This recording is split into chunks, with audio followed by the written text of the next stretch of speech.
ಸೇತುವೆ ಸರ್ಕಾರಿ ಅಧಿಕಾರಿಗಳ ಜೊತೆಗಿನ ನೇರ ಸಂದರ್ಶನ ಫೋನ್ ಇನ್ ಕಾರ್ಯಕ್ರಮದ ಪ್ರಾಯೋಜಕರು ಜನಧ್ವನಿ ಸಮುದಾಯ ರೇಡಿಯೋ ಸರಗೂರು. ಸೇತುವೆ ಸಮುದಾಯ ಹಾಗೂ ಸರ್ಕಾರದ ನಡುವೆ ಬಾಂಧವ್ಯ ಬೆಸೆಯುವ ಕಾರ್ಯಕ್ರಮ.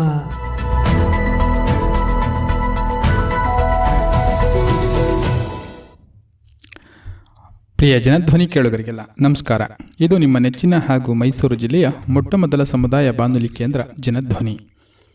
90.8 ಕಂಪನಾಂಕದಲ್ಲಿ ಸರಗೂರಿನಿಂದ ಪ್ರಸಾರವಾಗುತ್ತಿದೆ.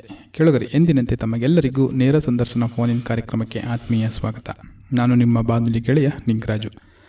ಇವತ್ತಿನ ನೇರ ಸಂದರ್ಶನ ಫೋನ್ ಇನ್ ಕಾರ್ಯಕ್ರಮದಲ್ಲಿ ವಿಶೇಷ ಚೇತನರ ಹಕ್ಕುಗಳ ಅಧಿನಿಯಮ 2016 ಕುರಿತು ಇವತ್ತು ಮಾತನಾಡಲು ನಮ್ಮ ಜೊತೆ ಇದ್ದಾರೆ ವೃತ್ತಿಪರ ತರಬೇತುದಾರರಾದ ಶ್ರೀ ರಂಗನಾಥ್ ನಂಜನಗೂಡ್ರವರು. ಸರ್, ಕಾರ್ಯಕ್ರಮಕ್ಕೆ ಆತ್ಮೀಯ ಸ್ವಾಗತ. ನಮಸ್ಕಾರ ಸರ್. ನಾವು ಇವತ್ತು ಈ ಒಂದು ವಿಶೇಷ ಚೇತನರ ಹಕ್ಕುಗಳ ಅಧಿನಿಯಮ 2016 ಬಗ್ಗೆ ನಾವು ಮಾತನಾಡ್ತಾ ಇದ್ದೀವಿ. ಸರ್, ಏನು ಸರ್ ಈ ಒಂದು ವಿಶೇಷ ಚೇತನರ ಹಕ್ಕುಗಳ ಅಧಿನಿಯಮ 2016 ಅಂದರೆ ಏನು? ಇದರೊಂದು ಪ್ರಮುಖ ಉದ್ದೇಶದ ಬಗ್ಗೆ ತಾವು ತಿಳಿಸ್ಕೊಡ್ಬೋದಾ ಸರ್? ಸುಮಾರು 90ರ ದಶಕ ಆಗಿಂದ ನಮ್ಮ ಜೊತೆ ಅಂಗವಿಕಲತೆ ಇರ್ತಕ್ಕಂಥ ವ್ಯಕ್ತಿಗಳು, ಅಂದರೆ ಇವತ್ತಿನ ದಿನ ಅಂಗವಿಕಲತೆ ಅನ್ನೋ ಪದವನ್ನು ಬೇರೆ ಬೇರೆ ಪದಗಳಲ್ಲಿ ಬಳಸ್ತಾರೆ. ಇವತ್ತು ವಿಕಲಚೇತನ ಅಂತ ಕರೀತಾರೆ, ಅಥವಾ ಇಂಗ್ಲೀಷ್ನಲ್ಲಿ ಡಿಫರೆಂಟ್ಲಿ ಏಬಲ್ಡ್ ಅಂತ ಕರೀತಾರೆ. ಯಾವುದೇ ಪದ ಕರೆತರೂ ಅದೊಂದು ಸಮುದಾಯ ನಮ್ಮ ಜೊತೆಗಿದೆ. ಆ ಸಮುದಾಯದ ಅಭಿವೃದ್ಧಿ, ಆ ಸಮುದಾಯದ ಏಳಿಗೆ ಮತ್ತು ಆ ಸಮುದಾಯ ಮುಖ್ಯವಾಹಿನಿಯಲ್ಲಿ ಬೆರಿಬೇಕು ಅನ್ನೋ ಉದ್ದೇಶದಿಂದ ನಾವು ವಿಶ್ವ ಅಂಗವಿಕಲ ದಿನಾಚರಣೆ ಮಾಡಬೇಕು ಅನ್ನುವಂಥ ಅಂಶವನ್ನು ವಿಶ್ವಸಂಸ್ಥೆಯವರು ತಂದರು. ಅದಾದ ನಂತರ 92ರಲ್ಲಿ ಒಂದು ಇಂಟರ್ನ್ಯಾಷನಲ್ ಕಾನೂನು ಬಂತು. ಆಮೇಲೆ ಅದಾದ ಮೇಲೆ ನಮ್ಮ ದೇಶದಲ್ಲೂ ಸಹ ಒಂದು ಕಾನೂನು ತರಬೇಕು ಅಂಥೇಳಿ 1995ರಲ್ಲಿ ಅಂಗವಿಕಲರ ಅಧಿನಿಯಮ, ಸಮಾನ ಅವಕಾಶ, ಹಕ್ಕುಗಳ ಸಂರಕ್ಷಣೆ, ಸಂಪೂರ್ಣ ಭಾಗವಹಿಸುವಿಕೆ ಕಾನೂನು ಅದು ಬಂತು. ಅದಾದ ನಂತರ ಅದರಲ್ಲಿ ಈ ಹಕ್ಕುಗಳಿಗೆ ಹೆಚ್ಚು ಒತ್ತು ಕೊಟ್ಟಿಲ್ಲ ಅನ್ನುವಂಥ ಅಂಶವನ್ನು ಗಮನಿಸಿದಂಥವರು ಮತ್ತು ಇಡೀ ವಿಶ್ವದ ಮಟ್ಟದಲ್ಲಿ ಅಂಗವಿಕಲರೆಲ್ಲರೂ ವಿಶ್ವ ಆರೋಗ್ಯ ಸಂಸ್ಥೆಯನ್ನು ಕೇಳ್ಕೊಂಡಿದ್ದೇನಪ್ಪ ಅಂದರೆ ನಮಗೂ ಸಹ ಒಂದು ಒಡಂಬಡಿಕೆ, ಕನ್ವೆನ್ಷನ್ ಬೇಕು ಅಂತ ಹೇಳಿ. ಸೊ ಹಾಗಾಗಿ 2006ರಲ್ಲಿ ನಮಗೆ ಒಂದು ಒಡಂಬಡಿಕೆಯನ್ನು ಸಹ ವಿಶ್ವ ಮಟ್ಟದಲ್ಲಿ ಆಯಿತು. ಅದನ್ನು UNCRPD ಅಂತ, United Nations convention on rights of persons with disability ಅಂತ ಹೇಳ್ತೀವಿ, ಅಂಗವಿಕಲರ ವಿಶ್ವಮಟ್ಟದ ಒಡಂಬಡಿಕೆ ಅದು ಬಂತು. ಅದಾದ ನಂತರ ಇಡೀ ವಿಶ್ವದಲ್ಲಿ ಅದಕ್ಕೆ ಯಾರ್ಯಾರು ಸಿಗ್ನೇಟರಿ ಆಗಿದ್ರು, ಒಪ್ಕೊಂಡಿದ್ರು, ಅದರಲ್ಲಿ ಭಾರತನೂ ಒಂದು. ಅದು ಒಂದು 10 ವರ್ಷಗಳ ಕಾಲ ಸಮಯ ತಗೊಂಡು 2016ರಲ್ಲಿ ಸಮಗ್ರವಾದಂಥ ಹಕ್ಕು ಆಧಾರಿತ ಕಾನೂನನ್ನು ತಂತು. ಇದರಲ್ಲಿ ಸುಮಾರು 17 ಅಧ್ಯಾಯಗಳಿದೆ, ಒಂದು ಅನೆಕ್ಷರ್ ಇದೆ. 17 ಅಧ್ಯಾಯಗಳಲ್ಲಿ ವಿವಿಧ ಹಂತಗಳನ್ನು ಅವನು ಹೇಳ್ಕೊಂಬರ್ತಾನೆ. ಅಂಗವಿಕಲತೆ ಅಂದರೆ ಏನು, ಯಾರು, ಅವರಿಗೆ ಯಾವ್ಯಾವ ಅಧಿಕಾರಿಗಳು ಕೆಲಸ ಮಾಡಬೇಕು, ಅವರ ಶಿಕ್ಷಣ ಹಕ್ಕುವನ್ನು ಕುರಿತಾಗಿ, ಉದ್ಯೋಗದ ಹಕ್ಕುಗಳನ್ನು ಕುರಿತಾಗಿ, ಆಮೇಲೆ ಮನೋರಂಜನೆಯ ಹಕ್ಕುಗಳನ್ನು ಕುರಿತಾಗಿ, ಈ ಥರ ಎಲ್ಲವನ್ನೂ ಹೇಳ್ಕೊಂಡು ಬರ್ತಾ. ಅದರಲ್ಲಿ ಅಂಗವಿಕಲತೆ ಎಷ್ಟು ಪ್ರಮಾಣದಲ್ಲಿದ್ದರೆ ಸೌಲಭ್ಯ ಸಿಗುತ್ತೆ, ಎಷ್ಟು ಪ್ರಮಾಣದಲ್ಲಿದ್ದರೆ ಸೌಲಭ್ಯ ಸಿಗಲ್ಲ, ಅಥವಾ ಹೈ ಸಪೋರ್ಟ್ ನೀಡ್, ತೀವ್ರ ನೆರವಿನ ಅಂಗವಿಕಲರು ಅಂದರೆ ಯಾರು, ಇದನ್ನು ಎಲ್ಲಿ ಪಡಿಬೇಕು, ಎಲ್ಲ ಅಂಶಗಳನ್ನು ಸವಿಸ್ತಾರವಾಗಿ ಹೇಳಿದ್ದಾರೆ. ಅನೆಕ್ಷರ್ ಅಂತ ಏನು ಹೇಳಿದ್ನಲ್ಲ ನಾನು, ಅದರಲ್ಲಿ ಸುಮಾರು ಒಂದು 20 ಅಂಗವಿಕಲತೆಯನ್ನು ಅವರೇ ಹೆಸರಿಸಿದ್ದಾರೆ. ಇನ್ನು 21ನೇ ಕ್ಯಾಟಗರಿಯನ್ನು ಯಾರು ಅದನ್ನು ಅಂಗವಿಕಲತೆಯನ್ನು ಪತ್ತೆ ಹಚ್ಚಿ ಒಂದು ಪ್ರಮಾಣೀಕರಿಸ್ತಾರೆ ಅವರ ಒಂದು ಪ್ರಜ್ಞೆಗೆ ಅಂತ ಬಿಟ್ಟಿದ್ದಾರೆ. ಅದರಲ್ಲಿ ಸಾಕಷ್ಟು ಬೇರೆ ಬೇರೆ ಬೇರೆ ಬೇರೆ ಪ್ರಕಾರದ ತೊಂದರೆಗಳಿರುವಂಥ ಜನಗಳು ಅದರೊಳಗೆ ಬರ್ತಾರೆ. ಹಾಗಾಗಿ ಒಟ್ಟಾರೆ 21 ಅಂತ ಅದರಲ್ಲಿ ಉಲ್ಲೇಖ ಇದೆ. ಆದರೆ 20ನ್ನ ಆ ಕಾನೂನಲ್ಲೇ ಯಾವುದು ಅನ್ನೋದನ್ನ ಭಾರಿ ನಿರ್ದಿಷ್ಟವಾಗಿ ಹೆಸರಿಸಿದ್ದಾರೆ. 21ನೇದನ್ನು ಯಾರು ದೃಢೀಕರಿಸ್ತಾರೆ, ಆ ವೈದ್ಯರ ಗುಂಪಿಗೆ, ಅವರ ಪ್ರಜ್ಞೆಗೆ, ಆ ವ್ಯಕ್ತಿಯ ಒಂದು ಪರಿಸ್ಥಿತಿ, ಅವನ ಬೆಳವಣಿಗೆಗೆ ತೊಂದರೆ ಆಗ್ತಾ ಇದೆ ಅನ್ನೋದೊಂದು ಕಂಡು ಬಂದರೆ ಅದನ್ನು ಹೆಸರಿಸಿ ಅವನಿಗೆ ಪ್ರಮಾಣ ಪತ್ರ ಕೊಡ್ಬೋದು ಅಂತ ಮಾಡಿದ್ದಾರೆ. ಅದರಲ್ಲಿ ಸುಮಾರು ಬಂದಿದೆ. ಇವಾಗ ಪೋಲಿಯೋ ಅಂತ ಹೆಸರಿಲ್ಲ ಅದರಲ್ಲಿ, ಆದರೆ ಪೋಲಿಯೋ ಇದೆ. ಸ್ಪೈನಲ್ ಕಾರ್ಡ್ ಇಂಜುರಿ ಅನ್ನೋದಿಲ್ಲ ಅದರಲ್ಲಿ, ಬೆನ್ನು ಹುರಿ ಅಪಘಾತ ಅದು ಅದರಲ್ಲಿ ಬರುತ್ತೆ. ಆರ್ಥ್ರೈಟಿಸ್ ಅಂತ ಬರುತ್ತೆ, ಆಂಪ್ಯುಟೇಷನ್ ಅಂತ ಬರುತ್ತೆ. ಈ ಥರದ್ದು ಬೇಕಾದಷ್ಟು, ಅಬ್ಸೆನ್ಸ್ ಆಫ್ ಲಿಂಬು, ಇವೆಲ್ಲ ಆ 21ನೇ ಕ್ಯಾಟಗರಿ ಒಳಗಡೆ ಇದೆಲ್ಲ ಸೇರಿಕೊಳ್ಳುತ್ತೆ. ಇದನ್ನು ಇಷ್ಟು ಒಟ್ಟಾರೆ ಸರ್ವತೋಮುಖ ಅಂಗವಿಕಲರ ಸರ್ವತೋಮುಖ ಅಭಿವೃದ್ಧಿ ಆಗಬೇಕು. ಅವನು ಸಮಾಜದಲ್ಲಿ ಸಂಯೋಜಿತವಾಗಿ ಬದುಕಬೇಕು, ಎಲ್ಲರಂತೆ ಬದುಕಬೇಕು, ಅವನಿಗೆ ಸಮಾನ ಅವಕಾಶಗಳು ಸಿಗಬೇಕು, ಯಾವುದೇ ತಾರತಮ್ಯ ಇರಬಾರ್ದು, ಅವನು ಎಲ್ಲ ಸ್ಥಳಗಳಲ್ಲಿ ಹೋಗಲಿಕ್ಕೆ ಬರಲಿಕ್ಕೆ ಯಾವುದೇ ಅಡೆತಡೆಗಳಿರಬಾರ್ದು ಅಂತ ಒಂದು ಸಮಾಜವನ್ನು, ಸಂಯೋಜಿತ ಸಮಾಜವನ್ನು ನಿರ್ಮಾಣ ಮಾಡಬೇಕು ಅನ್ನೋ ಉದ್ದೇಶದಿಂದ 2016ರಲ್ಲಿ ಬಂದಿರುವಂಥ ಕಾನೂನು ಆ ಅಂಶಗಳನ್ನು ಕುರಿತಾಗಿ ಮಾತಾಡುತ್ತೆ. ಓಕೆ ಸರ್, ಈಗ ತಾವು ಹೇಳ್ದಂಗೆ, ಈಗ ತಾವು ಹೇಳ್ತಾ ಇದ್ರಿ 2016ರಲ್ಲಿ ಈ ಒಂದು ಕಾನೂನು ಏನಕ್ಕೆ ಬಂತು ಅನ್ನೋದ್ರ ಬಗ್ಗೆ. ಈಗ 1995ರ ಕಾಯ್ದೆಗೆ ಹೋಲಿಸಿದ್ರೆ ಈ ಒಂದು 2016 ಅಧಿನಿಯಮದಲ್ಲಿ ಪ್ರಮುಖವಾಗಿ ಯಾವ್ಯಾವ ಬದಲಾವಣೆಗಳನ್ನ ಮಾಡಲಾಗಿದೆ ಸರ್? ನೋಡಿ, ಸಾಮಾನ್ಯವಾಗಿ ಕಾನೂನಿನ ಹೆಸರಿನಲ್ಲೇ ಹಕ್ಕುಗಳನ್ನ ಅಂತ ಹೇಳಿದೆ. ಈಗ ಸಮಾನಾವಕಾಶ ಅಥವಾ ಹಕ್ಕುಗಳ ಸಂರಕ್ಷಣೆ, ಸಂಪೂರ್ಣ ಭಾಗವಹಿಸುವಿಕೆ ಅನ್ನೋದನ್ನ ಹೇಳಿದೆ ಅಷ್ಟೇ. ಅದರಲ್ಲಿ 95ನೇ ಇಸ್ವಿ ಕಾನೂನಲ್ಲಿ ಅದು ಹೇಳಿದೆ, ಅದು ಬ್ರಾಕೆಟಲ್ಲಿದೆ. ಅದು ವಸ್ತುಸ್ಥಿತಿಯಲ್ಲಿ ಅನುಷ್ಠಾನಕ್ಕೆ ಬರಬೇಕಾಗಿತ್ತು, ಅದು ಆಗಕ್ಕೆ ಸಾಧ್ಯ ಆಗಲಿಲ್ಲ. ಆಮೇಲೆ ಎರಡನೇದು, ಅದರಲ್ಲಿ 7 ಅಂಗವಿಕಲತೆಯನ್ನು ಮಾತ್ರ ಗುರುತಿಸಿದ್ರು. ಇವತ್ತು ಅದು 3 ಪಟ್ಟಾಗಿದೆ, 21 ಥರದ ಅಂಗವಿಕಲತೆಯನ್ನು ಗುರುತಿಸಿದ್ದಾರೆ. ಆಯಿತಾ? ಅದ್ರ ಜೊತೆಗೆ 95ರಲ್ಲಿದ್ದಂಥ ಕಾನೂನೆಲ್ಲ ಹೇಗಿದೆಯಪ್ಪ ಅಂದರೆ, ಸ್ಥಳೀಯ ಸರ್ಕಾರಗಳು ಆ ಸರ್ಕಾರದ ಹಣಕಾಸಿನ ಅನುಕೂಲಕ್ಕೆ ಸರಿಯಾಗಿ ಕಾರ್ಯಕ್ರಮವನ್ನು ಅನುಷ್ಠಾನ ಮಾಡ್ಬೋದು ಅಂತ ಆಪ್ಷನ್ ಕೊಟ್ಬಿಟ್ಟಿದ್ದಾರೆ. ಆದರೆ ಇವತ್ತು 2016ರಲ್ಲಿ ಬಂದಿರುವಂಥ ಕಾನೂನಲ್ಲಿ ಅದು ಮ್ಯಾಂಡೇಟ್ರಿ, ಕಡ್ಡಾಯ, ಎಲ್ಲವೂ ಕಡ್ಡಾಯ ಅಂತ ಆಗಿದೆ. ಅದನ್ನು ಸಾಮಾನ್ಯವಾಗಿ ತಜ್ಞರೆಲ್ಲ ಏನು ಹೇಳ್ತಾರೆ ಅಂದರೆ ವೆಲ್ಫೇರ್ ಆ್ಯಕ್ಟ್ ಅಂತಾರೆ 95ರನ್ನ. ಆದರೆ ಇದನ್ನು ರೈಟ್ ಬೇಸ್ಡ್ ಆ್ಯಕ್ಟ್ ಅಂತ ಕರೀತಾರೆ, ಹಕ್ಕು ಆಧಾರಿತ ನಿಯಮ ಅಂತ 2016ರನ್ನ ಕರೀತಾರೆ. ಇದು ಬಹಳ ಮೂಲಭೂತವಾಗಿರುವಂಥ ವ್ಯತ್ಯಾಸಗಳು. ಓಕೆ ಸರ್, ಈ ಒಂದು ಅಧಿನಿಯಮದ ಪ್ರಕಾರ ಈ ಒಂದು ವಿಶೇಷ ಚೇತನ ವ್ಯಕ್ತಿಯನ್ನು ಹೇಗೆ ಆಗ್ತಾ ಇದೆ ಸರ್? ನೋಡಿ, ಸರ್ಕಾರದ ನಿಯಮದ ಪ್ರಕಾರ ಬೆಂಚ್ ಮಾರ್ಕ್ ಡಿಸಬಿಲಿಟಿ ಅಂತ ಕರಿತೀವಿ. ಬೆಂಚ್ ಮಾರ್ಕ್ ಡಿಸಬಿಲಿಟಿಲಿ ಏನು ಹೇಳ್ತಾನೆ ಅಂತಂದರೆ, 40% ಅದಕ್ಕಿಂತ ಹೆಚ್ಚು, 40 ಮತ್ತು 40% ಹೆಚ್ಚಿನ ತೊಂದರೆ ಇದ್ದರೆ ದೈಹಿಕವಾಗಿ, ಮಾನಸಿಕವಾಗಿ, ಅಂಥವನನ್ನು ಅಧಿಕೃತವಾಗಿ ಅಂಗವಿಕಲತೆ ಇರೋ ವ್ಯಕ್ತಿ ಅಂತ ಗುರುತಿಸಿ ಅವನಿಗೆ ಸರ್ಕಾರಿ ಸೌಲಭ್ಯಗಳನ್ನು ಎಲ್ಲವನ್ನು ಕೊಡೋದು ಅಂತ ಆಗಿದೆ. ಹಾಗಂತ ಮಾತ್ರಕ್ಕೆ ಅದಕ್ಕಿಂತ ಕಮ್ಮಿ ಇರೋವಂಥ ಅಂಗವಿಕಲತೆಗೆ ಏನು ಇಲ್ವೇ ಅಂದರೆ, ಈ ಹೊಸ ಕಾನೂನಲ್ಲಿ ಅದಕ್ಕೂ ಸಹ ಒಂದು ಅವಕಾಶ ಮಾಡಿಕೊಟ್ಟಿದ್ದಾರೆ. ಅವನಿಗೆ ಪ್ರಮಾಣ ಪತ್ರ ಸಿಗುತ್ತೆ. ಈಗ ನಾವೇನು UDID ಕಾರ್ಡ್ ಅಂತ ಹೇಳ್ತೀವಲ್ಲ, ಅದು ಸಿಗುತ್ತೆ. ಆದರೆ ಅವನು ಸೌಲಭ್ಯಗಳಿಗೆ ಅರ್ಹನಲ್ಲ ಅಷ್ಟೇ. ಆದರೆ ಮತ್ತೆ ಅದು ಸಿಕ್ಕಿನೂ ಏನೂ ಅರ್ಹತೆ ಇಲ್ಲ ಅಂದರೆ ಏನಪ್ಪ ಪ್ರಯೋಜನ ಅಂತಂದರೆ, ಇಲ್ಲಿ ಯಾವ ಥರ ಪ್ರಯೋಜನಗಳನ್ನ ಅವ್ರು ಪಡ್ಕೋಬೋದು ಅಂದರೆ, ಇವಾಗ ಯಾರೋ ಅವರು ಅಂಗವಿಕಲತೆಯನ್ನು ಹೆಸರಿಡಿಸಿ ಅವ್ರನ್ನ ನಿಂದನೆ ಮಾಡ್ತಾರೆ. ಆಗ ಈ UDID ಕಾರ್ಡಿನ ಇಟ್ಕೊಂಡು ಆಧಾರದ ಮೇಲೆ ಅವ್ರ ಮೇಲೆ ಕಾನೂನುಬದ್ಧ ಕ್ರಮ ತಗೋಬೋದು. ಮತ್ತು ಬಸ್ಸಲ್ಲಿ, ರೈಲಲ್ಲಿ ಪ್ರಯಾಣ ಮಾಡ್ತಿರ್ತೀವಿ, ಆವಾಗ ಅಂಗವಿಕಲರಿಗೆ ಅಂತ ಒಂದು ಮಾಡಿರುವಂಥ ಮೀಸಲಾಗಿರುವಂಥ ಸ್ಥಾನ ಇರುತ್ತೆ, ಅದನ್ನು ಅವ್ರು ಎದ್ದು ಬಿಟ್ಕೊಡಲ್ಲ. ಅಂಥ ಸಂದರ್ಭದಲ್ಲಿ ಈ ಕಾರ್ಡಿನ ಉಪಯೋಗಿಸ್ಕೊಂಡು ಅವರು ಅದನ್ನು ಪಡ್ಕೋಬೋದು. ಈ ಥರದ ಪರ್ಯಾಯವಾದಂಥ ಸೌಲಭ್ಯಗಳನ್ನು ಪಡ್ಕೋಬೋದೇ ಹೊರತು ಈ ಕೆಲವು ಸೌಲಭ್ಯ, ಪೆನ್ಷನ್ ಆಗಿರ್ಬೋದು, ಅಂದರೆ ಅದನ್ನು ನಾವು ಮಂತ್ಲಿ ಮೇಂಟೆನೆನ್ಸ್ ಅಲೋಯನ್ಸ್ ಅಂತ ಕರಿತೀವಿ. ಆ ಪೆನ್ಷನ್ ಅನ್ನುವಂಥ ಪದ ವಾಡಿಕೆಯಲ್ಲಿ ಬಂದ್ಬಿಟ್ಟಿದೆ, ಅದು ಸರಿಯಲ್ಲ. ಅದು ಮಂತ್ಲಿ ಮೇಂಟೆನೆನ್ಸ್ ಅಲೋಯನ್ಸ್ ಅಂತ, ಮಾಸಿಕ ನಿರ್ವಹಣಾ ಭತ್ಯೆ ಅಂತ ಅವರಿಗೆ ಪ್ರತಿ ತಿಂಗಳು ಇಷ್ಟು ಕೊಡಬೇಕು ಅಂತಿದೆ. ಆ ಥರದ ಸೌಲಭ್ಯಗಳು ಸಿಗೋದಿಲ್ಲ. ಅಥವಾ ಕೆಲವು ಸಾಧನ ಸಲಕರಣೆಗಳು ಕೊಡ್ತಾರೆ, ಅದು ಕಿವಿಗೆ ಹಾಕೊಳ್ಳುವಂಥ ಹೇರಿಂಗ್ ಏಡ್ ಇರ್ಬೋದು, ನಡೆದಾಡಕ್ಕೆ ಬೇಕಾಗಿರೋ ಕ್ರಚ್ಚು, ಕ್ಯಾಲಿಪರು, ವೀಲ್ ಚೇರು, ಅಥವಾ ಮೋಟರೈಸ್ಡ್ ಟ್ರೈ ಸ್ಕೂಟರು, ಈ ಥರದ್ದೆಲ್ಲ ಏನಿದೆ ಆ ಥರದ್ದು ಅವ್ರಿಗೆ ಯಾರಿಗೆ 40% ಕಮ್ಮಿ ಇರೋರಿಗೆ ಸಿಗದೇ ಇರ್ಬೋದು. ಜೊತೆಗೆ ಸರ್ಕಾರಿ ಬೇರೆ ಬೇರೆ ಸೌಲಭ್ಯಗಳು, ಸಾಲ ಸೌಲಭ್ಯಗಳಾಗಿರ್ಬೋದು, ಅಥವಾ ಆರ್ಥಿಕ ನೆರವನ್ನು ನೀಡುವಂಥ ಕೆಲವು ಯೋಜನೆಗಳಾಗಿರ್ಬೋದು, ಇವುಗಳು ಅವರಿಗೆ ದೊರಕದೇ ಇರ್ಬೋದು. ಅಂದರೆ ಈ ಸಣ್ಣ ಪುಟ್ಟದ್ದು ಮತ್ತು ಹಕ್ಕುಗಳಿಗೆ ಸಂಬಂಧಪಟ್ಟಂಗೆ ಬೇರೆ ಥರ ಸೌಲಭ್ಯಗಳು, ಆರ್ಥಿಕ ಸೌಲಭ್ಯಗಳನ್ನು ಬಿಟ್ಟು ಬೇರೆ ರೀತಿಯ ಹಕ್ಕುಗಳಿಗೆ ಚ್ಯುತಿ ಬಂದಾಗ ಅವರು ಆ ಸರ್ಟಿಫಿಕೇಟ್ನ ಬಳಸ್ಕೊಂಡು ಅದಕ್ಕೆ ಸೂಕ್ತ ಕ್ರಮವನ್ನು ತಗೊಳ್ಬೋದು. ಓಕೆ, ಈಗ ಸರ್, ಈಗ ತಾವು ಹೇಳ್ದಂಗೆ ಈಗ 2016 ಅಧಿನಿಯಮದ ಪ್ರಕಾರ 21 ರೀತಿಯ ಒಂದು ಡಿಸಬಿಲಿಟಿಗಳನ್ನು ನಾವು ಹೇಳಿದ್ದಾರೆ ಅಂತ ಹೇಳಿದ್ರೆ, ಅದರಲ್ಲಿ ಪ್ರಮುಖವಾಗಿ ಯಾವ್ಯಾವ ರೀತಿಯ ಒಂದು ವಿಶೇಷತೆಗಳನ್ನು ಗುರುತಿಸಲಾಗಿದೆ ಸರ್? ನೋಡಿ, 21ರಲ್ಲಿ ಒಂದು ನಾವು 5-6 ಕ್ಯಾಟಗರಿ ಮಾಡ್ಕೊಳ್ಬೋದು. ದೈಹಿಕ ಅಂಗವಿಕಲತೆ ಅನ್ನೋದರಲ್ಲಿ ಒಂದು 5 ಅಂಗವಿಕಲತೆಯನ್ನು ಹೆಸರಿಸ್ತಾರೆ ಅವರು. ಅದರಲ್ಲಿ ಮಾಂಸಖಂಡಗಳ ಕ್ಷೀಣಿಸುವಿಕೆ, ಅದನ್ನು ಮಸ್ಕ್ಯುಲರ್ ಡಿಸ್ಟ್ರಫಿ ಅಂತ ಇಂಗ್ಲೀಷಲ್ಲಿ ಕರಿತೀವಿ. ಅದಾದಮೇಲೆ ಕುಬ್ಜರು ಅಂತ ಕರಿತೀವಿ, ಡ್ವಾಲ್ಫಿಸಮ್ ಅನ್ನೋದು ಬರುತ್ತೆ. ಅದಾದಮೇಲೆ ಅವ್ರಿಗೆ ಆ್ಯಸಿಡ್ ಅಟ್ಯಾಕ್ ಅಂತ ಇದೆ, ಅದಕ್ಕೆ ಆ್ಯಸಿಡನ್ನ ಎರಚಿ ಅಥವಾ ಬೆಂಕಿಯಲ್ಲಿ ಸುಟ್ಟು ಗಾಯಗಳಿಂದ ಅಂಗವಿಕಲತೆ ಬಂದಿರೋರನ್ನ ಅದಕ್ಕೆ ನಾವು ಸೇರಿಸ್ಕೋತೀವಿ. ಆಮೇಲೆ ಲೆಪ್ರಸಿ ಅಂತ, ಕುಷ್ಠರೋಗದಿಂದ ನಿವಾರಣೆ ಹೊಂದಿರಿ, ಕುಷ್ಠರೋಗದಿಂದ ಉಂಟಾಗಿರುವಂಥ ಅಂಗವಿಕಲತೆ ಇರುತ್ತೆ, ಅವ್ರನ್ನ ಅದಕ್ಕೆ ಸೇರಿಸ್ಕೊಳ್ತೀವಿ. ಸೊ ಈ ರೀತಿ ಒಂದು 5 ಅಂಗವಿಕಲತೆಗಳು ಆ ಒಂದು ದೈಹಿಕ ಅಂಗವಿಕಲತೆಯಲ್ಲಿ ಬರುತ್ತೆ. ಅದ್ರ ಬಗ್ಗೆ ಮಾತಾಡೋಣ ಸರ್. ಒಂದು ಕರೆ ಇದೆ. ಹಲೋ. ಹಾಂ ನಮಸ್ತೆ, ತಮ್ಮ ಹೆಸರು, ಎಲ್ಲಿಂದ ಮಾತನಾಡ್ತಾ ಇದ್ದೀರಾ? ಸರ್ ನಮಸ್ತೆ. ನಾವು ಹೊಸಬಿ ಅಂತ ಸರಗೂರು ತಾಲೂಕಿಂದ ಬರ್ತೇವೆ. ಎಲ್ಲಿಂದ? ಸರಗೂರು ತಾಲೂಕು ಹೊಸಬಿಹಳ್ಳಿ. ಹೊಸಬೀದರಳ್ಳಿನ. ತಮ್ಮ ಹೆಸರು? ಸುರೇಶ್ ಅಂತ ಸರ್. ಹಾಂ ಸುರೇಶ್ ಅವರು ಹೇಳಿ, ತಮ್ಮ ಪ್ರಶ್ನೆ ಏನು ಅಂತ. ಸರ್ ನಾ ಇದು ಗ್ರಾಮ ಪಂಚಾಯತಿಲಿ ಸರ್ಕಾರದ ಅನುದಾನ ಬರ್ತಲ್ಲ ಅಂಗಲೇಕರದ್ದು, ಹಾಂ ಅದು ಗ್ರಾಮ ಪಂಚಾಯತ್ ಬರ್ತಿಲ್ಲ ಸರ್, ಬರ್ತೈತಾ? ಅವ್ರ ಹೆಸರೇನಂದ್ರು? ಸುರೇಶ್ ಅವರೇ, ಈಗ ಈ ಸಾರಿ 15ನೇ ಫೈನಾನ್ಸ್ ಅಂತ ಕರಿತೀವಿ, 15th ಫೈನಾನ್ಸ್.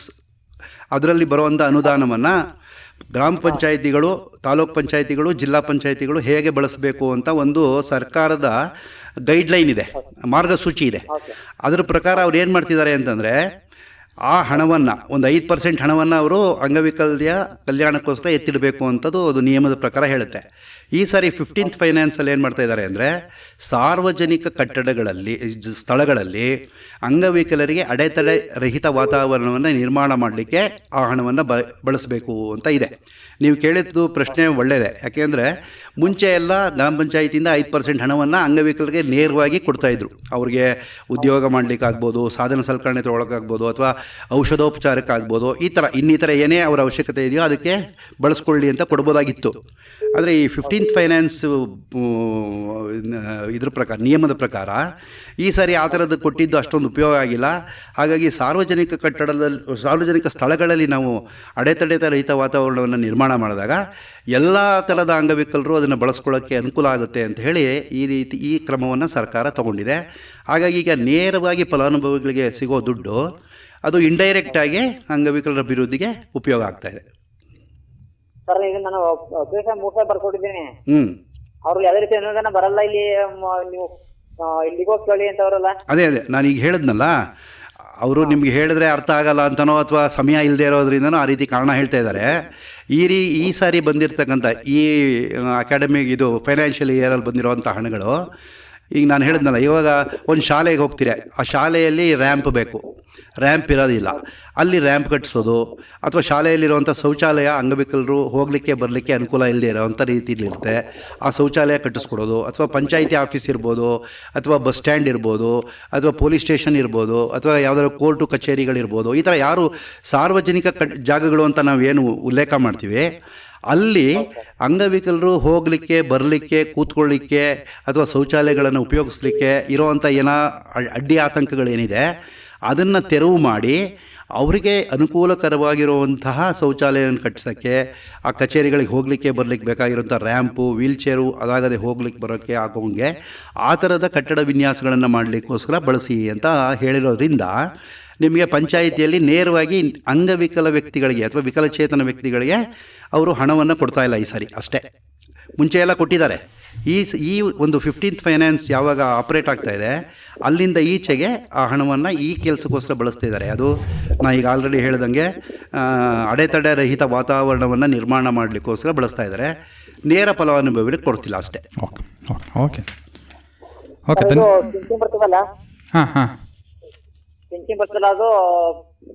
ಅದು ಪೆನ್ಷನ್ ಬರೋದು 5% ಅಲ್ಲ, ಅದು ಪೆನ್ಷನ್ ಬರೋದು ಅದು ಇಲಾಖೆಯಿಂದ ಕೊಡೋದು. ನಾನು ಆಗಲೇ ಹೇಳಿದೆ ಬೆಂಚ್ ಮಾರ್ಕ್ ಡಿಸಬಿಲಿಟಿ ಅಂತ 40%ಗಿಂತ ಯಾರಿಗೆ ಹೆಚ್ಚು ಅಂಗವಿಕಲತೆ ಇರುತ್ತೆ, ಆ ಥರ UDID ಕಾರ್ಡ್ ಯಾರಿಗಿರುತ್ತೆ ಅವರು ಪೆನ್ಷನನ್ನು ತೊಗೊಳಕ್ಕಂದರೆ ಮಂತ್ಲಿ ಮೇಂಟೆನೆನ್ಸ್ ಅಲೋಯೆನ್ಸ್, ಮಾಸಿಕ ನಿರ್ವಹಣಾ ಭತ್ಯವನ್ನು ಪಡೀಲಿಕ್ಕೆ ಯಾವುದೇ ಥರ ತೊಂದರೆ ಇಲ್ಲ. ಅಕಸ್ಮಾತ್ ಅದೇನಾದ್ರು ನಿಂತಿದ್ದರೆ ನಿಮ್ಗೊಂದು 2-3 ತಿಂಗಳಿಂದ ಬಂದಿಲ್ಲ ಅಂದರೆ ನೀವು ಅದನ್ನು ಸಂಬಂಧಪಟ್ಟ ಇಲಾಖೆಗಳಿದೆ, ನಿಮಗೆ ಸ್ಥಳೀಯವಾಗಿ ನೀವು ಅಂಗನವಾಡಿ ಟೀಚರ್ನ ಕೇಳ್ಬೋದು.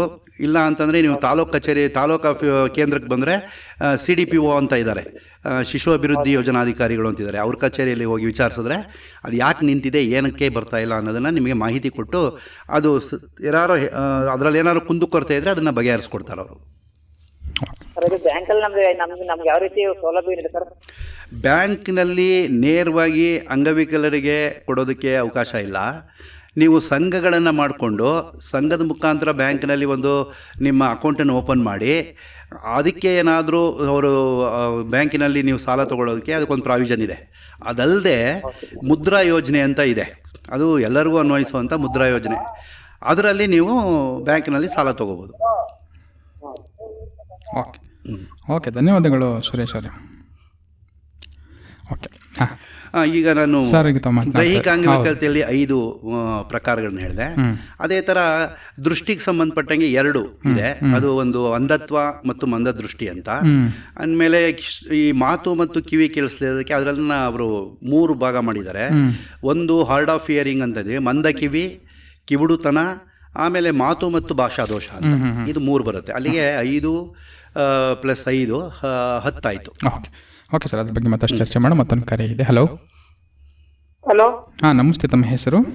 ಸರ್ ನಮಸ್ಕಾರ. ನಮ್ಮ ಹೆಸರು ವೀರಭದ್ರ ಸ್ವಾಮಿ ಅಂತ. ವೀರಭದ್ರ ಸ್ವಾಮಿ ಅವರೇ, ತಾಲೂಕು ಸರಗೂರಿಂದ. ನಾವು ಚಿತ್ತಮ್ಮ ಒಕ್ಕೂಟದಿಂದ ಉಪಾಧ್ಯಕ್ಷ ಆಗಿನಿ. ಹಾಗೂ ಸರಗೂರ್ಲಿ ಪರಿಸರ ಪ್ರತಿನಿಧಿ ಆಗಿನಿ. ಓಕೆ. ವೀರಭದ್ರ ಸ್ವಾಮಿ ಹೇಳಿ, ತಮ್ಮ ಪ್ರಶ್ನೆ ಏನು ಅಂತ. ಈಗ ನಾವು ಇಲ್ಲಿ ಕಟ್ಟಡ ಕಟ್ತವ್ರಲ್ಲ ಸರ್, ಇಲ್ಲಿ ಬಸ್ ಸ್ಟ್ಯಾಂಡ್ ಕಟ್ಟಡ ಕಟ್ಟವ್ರಲ್ಲ, ಅಲ್ಲಿ ರ್ಯಾಂಪ್ ಇಲ್ಲ. ರ್ಯಾಂಪ್ ಹಾಕಿಲ್ಲ. ಅಂಗವಿಕಲರಿಗೆ ರ್ಯಾಂಪ್ ಹಾಕ್ಬೇಕಾಯ್ತು, ರ್ಯಾಂಪ್ ಹಾಕಿಲ್ಲ. ಅಧಿಕಾರಿಗಳಿಗೆ ಹೋಗಿ ಲೆಟರ್ ಗಿಟ್ರ್ ಎಲ್ಲ ಕೊಟ್ಬಿಟ್ಟು ಬಂದು ಅದೇನೋ ಸ್ವಚ್ಛತೆ ಮಾಡ್ತಾ ಇಲ್ಲ ಅವರು. ಅದೇನು ಹೇಳೋದು ಸರ್? ಈಗ ಒಂದು ನೀವು ಒಳ್ಳೆ ಕೆಲಸ ಮಾಡಿದ್ದೀರಿ ವೀರಭದ್ರಾಚಾರ್ಯ ಅವರೇ. ರ್ಯಾಂಪ್ ಹಾಕಬೇಕು ಅಂತಲೇ 15ನೇ ಆರ್ಥಿಕ ಯೋಜನೆ ಅಡಿಯಲ್ಲಿರೋದು, 15th ಫೈನಾನ್ಸ್ ಕಾರ್ಯಕ್ರಮದಲ್ಲಿರೋದು. ಸಾರ್ವಜನಿಕ ಸ್ಥಳಗಳಲ್ಲಿ ಅಡೆತಡೆ ರಹಿತ ವಾತಾವರಣವನ್ನು ನಿರ್ಮಾಣ ಮಾಡಲಿಕ್ಕೆ 5% ಹಣವನ್ನು ವ್ಯಯ ಮಾಡಬೇಕು ಅಂತಿದೆ. ಸಂಬಂಧಪಟ್ಟಂಥವ್ರು ಅಂತಂದರೆ ನೀವು ಸದ್ಯಕ್ಕೆ ಇಒ ಅಂತಿರ್ತಾರೆ ತಾಲೂಕಲ್ಲಿ, ಎಕ್ಸಿಕ್ಯೂಟಿವ್ ಆಫೀಸರ್ ಇತ್ತು, ಅವರಿಗೆ ಪತ್ರ ಕೊಡಿ. ಅವರು ಏನಾದ್ರು ಕ್ರಮ ಅಲ್ಲ ಹೇಳ್ತೀನಿ ಕೇಳಿಸ್ಕೊಳ್ಳಿ. ಅವರಿಂದ ಏನು ನಡೀತಾ ಇಲ್ಲ ಅಂತ ನಿಮ್ಮ ಗಮನಕ್ಕೆ ಬಂದರೆ, ಅವರೇನು ಕ್ರಮ ತಗೋತಾ ಇಲ್ಲ ಅಂತ ಗಮನಕ್ಕೆ ಬಂದರೆ, KSRTC ಬರುವಂಥದ್ದು ನಿಮ್ಮ ಇದು ಕರ್ನಾಟಕ ರಾಜ್ಯ ಸಾರಿಗೆ ಸಂಸ್ಥೆಗೆ. ಆ ಕಾರಿಗೆ ಯಾರು ನಿಮ್ಮ ಸ್ಥಳೀಯ ಅಧಿಕಾರಿ ಇದ್ದಾರೆ ಅವ್ರ ಗಮನಕ್ಕೆ ಈ ಕಾನೂನಿನ ಪ್ರತಿಯನ್ನು ಇಟ್ಕೊಂಡು, ಆ ಕಾನೂನು ಪ್ರತಿಯಲ್ಲಿ ಇಂಥ ಸೆಕ್ಷನಲ್ಲಿ ಹಿಂಗಿದೆ ಅಂತ ಹೇಳ್ತಾನೆ. ಅಧ್ಯಾಯ 4 ನೀವು ಹೋದರೆ ಅದರಲ್ಲಿ ಸಾರ್ವಜನಿಕ ಸ್ಥಳಗಳು ಅಡೆತಡೆ ರಹಿತವಾಗಿರಬೇಕು ಅಂತ ಒಂದು ಸೆಕ್ಷನ್ ಇದೆ. ಅದನ್ನು ಉಲ್ಲೇಖ ಮಾಡಿ ಅದರದೊಂದು ಪ್ರತಿಯನ್ನು ಜೆರಾಕ್ಸ್ ಮಾಡಿ ನಿಮ್ಮ ಒಂದು ಮನವಿ ಪತ್ರಕ್ಕೆ ಅಟ್ಯಾಚ್ ಮಾಡಿ ಅದನ್ನು ಸಹ ನೀವು ಸ್ಥಳೀಯ ಕರ್ನಾಟಕ ರಾಜ್ಯ ಇದು ಸಾರಿಗೆ ಅಧಿಕಾರಿ ಯಾರಿರ್ತಾರೋ ಅವ್ರು ಕೊಡ್ಬೋದು. ಅಲ್ಲೂ ಸಹ ನಿಮಗೆ ಅದು ಅವರು ಕ್ರಮ ತಗೊಳ್ಳಿಲ್ಲ ಅವರು ಅಂತಂದರೆ, ನಿಮಗೆ ಪ್ರತಿ ತಿಂಗಳು KDP ಮೀಟಿಂಗ್ ಅಂತ ಆಗುತ್ತೆ, ಕರ್ನಾಟಕ ಡೆವಲಪ್ಮೆಂಟ್ ಅಭಿವೃದ್ಧಿಯ ಸಭೆ ನಡೆಯುತ್ತೆ. ಅದರಲ್ಲಿ ಎಲ್ಲ ಅಧಿಕಾರಿಗಳು ಆ ಸಭೆಯಲ್ಲಿ ಭಾಗವಹಿಸ್ತಾರೆ. ಅದಕ್ಕೆ ತಹಸೀಲ್ದಾರು ಅಧ್ಯಕ್ಷರಾಗಿರ್ತಾರೆ. ಆ ಸಭೆಯಲ್ಲಿ ನೀವು ತಹಸೀಲ್ದಾರ್ ಹತ್ರ ಮುಕ್ತ ಅವಕಾಶ ತೊಗೊಂಡು ಅಲ್ಲಿ ಹೋಗಿ ನೀವು ನಿಮ್ಮ ಸಮಸ್ಯೆಯನ್ನು ಪ್ರಸ್ತಾಪ ಮಾಡ್ಬೋದು. ಈ ರೀತಿ ನಾವು ಮನವಿ ಕೊಟ್ಟಿದ್ದೀವಿ, ಯಾವುದೇ ಥರ ಕ್ರಮಗಳು ಅದಕ್ಕೆ ಜರುಗ್ತಾ ಇಲ್ಲ, ಇದಕ್ಕೆ ಸಂಬಂಧಪಟ್ಟಂಥ ಅಧಿಕಾರಿಗಳು ಇಲಾಖೆಯವರು ಅದಕ್ಕೆ ಕ್ರಮ ತಗೊಳ್ಬೇಕು, ಗಮನ ಹರಿಸ್ಬೇಕು ಅಂತ ನೀವು ಕೊಡ್ಬೋದು. ಇದು ಇಲ್ಲೂ ನಡೀದೇ ಹೋದರೆ ನೀವು ಜಿಲ್ಲಾ ಮಟ್ಟದಲ್ಲಿ CEO ಅಂತ ಇರ್ತಾರೆ, CEO, ಅವ್ರಿಗೂ ಸಹ ಮನವಿ ಪತ್ರವನ್ನು ಕೊಡ್ಬೋದು. ಇವೆಲ್ಲೂ ಆಗದೇ ಇದ್ದರೆ, ಇವರು ಯಾರೂ ಗಮನ ಕೊಡಲಿಲ್ಲ ಅಂದರೆ, ನಿಮಗೆ ಕರ್ನಾಟಕ ರಾಜ್ಯ ಅಂಗವಿಕಲರ ಆಯುಕ್ತರು ಅಂತ ಒಬ್ಬರಿದ್ದಾರೆ. ನೀವು ನೇರವಾಗಿ ಕರ್ನಾಟಕ ರಾಜ್ಯ ಅಂಗವಿಕಲರ ಆಯುಕ್ತರ ಕಚೇರಿಗೆ ನಿಮ್ಮ ಮನವಿ ಪತ್ರವನ್ನು ಬರೆದ್ರೆ ಅವರು ಅದಕ್ಕೆ ಸೂಕ್ತವಾದಂಥ ಕ್ರಮವನ್ನು ತಗೋತಾರೆ. ಯಾಕೆ ಅಂತಂದರೆ, ಅಂಗವಿಕಲರ ಕಾನೂನು 2016 ಅನ್ನೋ ವಿಚಾರ ಏನು ಇವತ್ತು ಮಾತಾಡ್ತಿದ್ದೀವಿ, ಅದರ ಅನುಷ್ಠಾನದ ಜವಾಬ್ದಾರಿ ಇರೋದು ಆ ಆಯುಕ್ತರಿಗೆ, ಅಂಗವಿಕಲರ ಆಯುಕ್ತರಿಗೆ. ಸೊ ಅದರಿಂದ ಇದು ಎಲ್ಲೂ ಸ್ಥಳೀಯವಾಗಿ ಆಗಲಿಲ್ಲ ಅಂತಂದರೆ ನೀವು ನೇರವಾಗಿ ಆಯುಕ್ತರ ಗಮನಕ್ಕೆ ತರ್ಬೋದು. ಓಕೆ, ಧನ್ಯವಾದಗಳು ವೀರಭದ್ರ ಸ್ವಾಮಿ ಅವರೇ, ಕರೆ ಮಾಡಿದ್ದಾರೆ. ಓಕೆ ಸರ್, ತಾವು ಮಾತನಾಡ್ತಾ ಇದ್ರಿ ಈ ಒಂದು ಅಂಗವಿಕಲತೆ. ಈಗ ನಾನು 10 ಥರದ ಅಂಗವಿಕಲತೆಯನ್ನು ಹೇಳಿದೆ. ಅದು ಮುಂದುವರೆದ ಭಾಗ ಏನಾಗುತ್ತೆ ಅಂದರೆ, ಬೌದ್ಧಿಕವಾಗಿ ಅಂದರೆ ನಮ್ಮ ಬುದ್ಧಿಗೆ ಸಂಬಂಧಪಟ್ಟಂಥ ಒಂದು 2 ಅಂಗವಿಕಲತೆಯನ್ನು ಉಲ್ಲೇಖ ಮಾಡ್ತಾರೆ. ಅದು ಒಂದು ಏನಂತಂದರೆ, ಈಗ ನಾವು ಇತ್ತೀಚಿನ ದಿನಗಳಲ್ಲಿ ಅದನ್ನು ಬೇರೆ ಥರ ಕರೀತಾರೆ, ಇಂಟೆಲೆಕ್ಚುಯಲ್ ಡಿಸಬಿಲಿಟಿ ಅಂತ ಕರೀತಾರೆ ಇಂಗ್ಲೀಷ್ನಲ್ಲಾದರೆ. ಕನ್ನಡದಲ್ಲಿ ಬೌದ್ಧಿಕ ಅಂಗವಿಕಲತೆ ಅಂತ ಕರಿಬೋದು. ನಾನು ಗ್ರಾಮಾಂತರ ಪ್ರದೇಶದಲ್ಲಿ ಬೇಗ ಅರ್ಥ ಆಗಲಿ ಅನ್ನೋ ದೃಷ್ಟಿಯಿಂದ ಈ ಪದ ಉಪಯೋಗಿಸ್ತಿದ್ದೀನಿ, ಯಾರು ಅನ್ಯತಾ ಭಾವಿಸಬಾರ್ದು. ಅದನ್ನು ಬುದ್ಧಿಮಾಂದ್ಯತೆ ಅಂತ ನಾವು ಕರಿತಾ ಇದ್ವಿ ಹಿಂದೆ ಎಲ್ಲ ಅದೇ ಥರ ಕರೀತಿದ್ವಿ. ಅದು ಆಮೇಲೆ ಇನ್ನೊಂದು ಅದಕ್ಕೆ ಮಾನಸಿಕ ಅಸ್ವಸ್ಥರು ಅಂತ ಬೇರೆ ಬರ್ತಾರೆ. ಇವ್ರನ್ನ ಇದಕ್ಕೆ ಸಂಬಂಧಪಟ್ಟಂಗೆ ತಗೊಂಡಿದ್ದಾರೆ. ಇನ್ನು ನಮ್ಮ ಇದು ಬುದ್ಧಿಗೆ ಸಂಬಂಧಪಟ್ಟಂಗೆ. ಆಮೇಲೆ ಈ ಕಾಗ್ನೇಟಿವ್ ರಿಲೇಟೆಡ್ ಅಂದರೆ ಬ್ರೈನಿಗೆ ಸಂಬಂಧಪಟ್ಟದ್ದೊಂದು 2 ಇದನ್ನು ಹೇಳ್ತಾರೆ. ಅದು ಏನಪ್ಪ ಅಂದರೆ, ಒಂದು ಸ್ಪೆಸಿಫಿಕ್ ಲರ್ನಿಂಗ್ ಡಿಸಬಿಲಿಟಿ ಅಂತ, ಇನ್ನೊಂದು ಆರ್ಟಿಸಮ್ ಅಂತ. ಒಂದು ಸ್ವಲೀನತೆ, ಆರ್ಟಿಸಮ್ ಅಂದರೆ ಸ್ವಲೀನತೆ ಅಂತ ಕನ್ನಡದಲ್ಲಿ, ಇನ್ನೊಂದು ನಿರ್ದಿಷ್ಟ ಕಲಿಕಾ ದೋಷ ಅಂತ. ಇದು 2 ಉಲ್ಲೇಖ ಮಾಡ್ತಾರೆ. ಸೊ ಅಲ್ಲಿಗೆ 14 ಅಂಗವಿಕಲತೆ ಆಯಿತು. ಇನ್ನು 2 ನಮ್ಮ ಸೆಂಟ್ರಲ್ ನರ್ವಸ್ ಸಿಸ್ಟಮ್ಗೆ ಸಂಬಂಧಪಟ್ಟಿದ್ದು, ಕೇಂದ್ರ ನರಮಂಡಲಕ್ಕೆ ಸಂಬಂಧಪಟ್ಟಿದ್ದು 2. ಒಂದು ಪಾರ್ಕಿನ್ಸನ್ ಡಿಸೀಸ್ ಅಂತ ನಾವೆಲ್ಲ ಕೇಳಿದ್ದೀವಿ, ವಯಸ್ಸಾದ್ಮೇಲೆ ಬರುತ್ತೆ, ನಾವು 60ಕ್ಕೆ ಅರಳುಮರಳು ಅಂತ ಹೇಳ್ತೀವಲ್ಲ, ಆ ಥರ ತೊಂದರೆ ಇರುವಂಥವ್ರು. ಇನ್ನೊಂದು ಮಲ್ಟಿಪಲ್ ಸ್ಲಿರೋಸಿಸ್ ಅಂತ, ಅದಕ್ಕೆ ಕನ್ನಡದಲ್ಲಿ ಪದ ಇಲ್ಲ, ನಾವು ಮಲ್ಟಿಪಲ್ ಸ್ಲಿರೋಸಿಸ್ ಅಂತಲೇ ಅನ್ಕೋಬೇಕು. ನರಮಂಡಲದ ಒಳಗಡೆ ಈ ಕರೆಂಟ್ ಶಾಕ್ ಅಂತೀವಿ, ಯಾಕಂದರೆ ಇದನ್ನು ತುಂಬ ಟೆಕ್ನಿಕಲ್ ಆಗಿರೋ ಥರ ಮಾತಾಡಿದರೆ ನಮ್ಮ ಗ್ರಾಮಾಂತರ ಪ್ರದೇಶದಲ್ಲಿ ಅರ್ಥ ಆಗಲ್ಲ. ನಮ್ಗೆ ಅರ್ಥ ಆಗೋ ಭಾಷೆ ಏನಪ್ಪ ಅಂದರೆ, ಈಗ ಕರೆಂಟ್ ಮುಟ್ಟಿದ್ರೆ ಶಾಕ್ ಹೊಡೆದಾಗ ನಮ್ಗೆ ಹೆಂಗೆ ನಮ್ಮ ದೇಹದಲ್ಲಿ ಯಾವ ಥರ ಬದಲಾವಣೆಗಳಾಗುತ್ತೋ ಅದೇ ಥರ ಒಳಗಡೆ ನಾವು ಹೊರಗಡೆ ಕರೆಂಟ್ ಮುಟ್ಟಬೇಕಾಗೇ ಇಲ್ಲ, ಒಳಗಡೆನೆ ನರದ ಮೇಲಿರ್ತಕ್ಕಂಥ ಒಂದು ಕೋಟಿಂಗು ಅದನ್ನು ಬೇರೆ ಒಂದು ಬೀಟಾ ಸೆಲ್ ಅಂತ ಅದು ತಿಂದ್ಬಿಡುತ್ತೆ, ಆಗ ಅದು ಓಪನ್ ಆಗುತ್ತೆ. ಆಗ ಅದನ್ನು ಅದು 2 ನರಕ್ಕೆ ಟಚ್ ಆದಾಗ ಅಲ್ಲೊಂದು ಥರದ ಶಾಕ್ ಹೊಡೆಯುತ್ತೆ, ಎಲೆಕ್ಟ್ರಿಕ್ ಶಾಕ್ ಥರ. ಅದರಿಂದ ಉಂಟಾಗುವಂಥ ಅಂಗವಿಕಲತೆ ನಾನು ಈ ಗ್ರಾಮಾಂತರ ಪ್ರದೇಶದಲ್ಲಿ ಗುಂಡ್ಲುಪೇಟೆಯಲ್ಲೆಲ್ಲ ಸುಮಾರು ಜನ ನೋಡಿದ್ದೀನಿ. ಸೊ ಅದು 2 ಬರುತ್ತೆ. ಓಕೆ ಸರ್, ಅದ್ರ ಬಗ್ಗೆ ಮುಂದುವರ್ಸೋಣ. ಮತ್ತೊಂದು ಕಾರ್ಯ ಇದೆ. ಹಲೋ ಸರ್ ನಮಸ್ತೆ. ನಮಸ್ತೆ, ತಮ್ಮ ಹೆಸರು, ಎಲ್ಲಿಂದ ಮಾತನಾಡ್ತಾ ಇದ್ದೀರಾ? ಹೆಸರು ಗಣೇಶ್ ಸರ್. ಗಣೇಶ್ ಅವ್ರು ಎಲ್ಲಿಂದ ಮಾತನಾಡ್ತಾ ಇದ್ದೀರಾ? ಅಂತರ್ಸಂತೆ ಗ್ರಾಮ. ಅಂತರ್ಸಂತೆ. ಹೇಳಿ ತಮ್ಮ ಪ್ರಶ್ನೆ ಏನು ಅಂತ. ಸರ್ ನಮ್ಮ ಕಿವಿ ಏನೋ ಸ್ವಲ್ಪ ಸೋರ್ತಿತ್ತು, ಸಂಘದಲ್ಲಿ ಒಕ್ಕೂಟ ಸಂಘದ ಖಜಾಂಚಿ ತಾಲೂಕು ಮಟ್ಟದ್ದು ವಿಕಲಚೇತನರು ನನ್ನ ವಿವೇಕಾನಂದ ಹಾಸ್ಪಿಟಲ್ ಬಂದದ್ದು ನನ್ನ. ಓಕೆ, ಹೇಳಿ. ಗಂಗೋತ್ರಿ ತೋರ್ಸಕಂತ ಸ್ಕ್ಯಾನ್ ಮಾಡ್ಸ್ಕೊಂಡ್ರಿ ಅಂತ ಹೇಳಿದ್ದಾರೆ.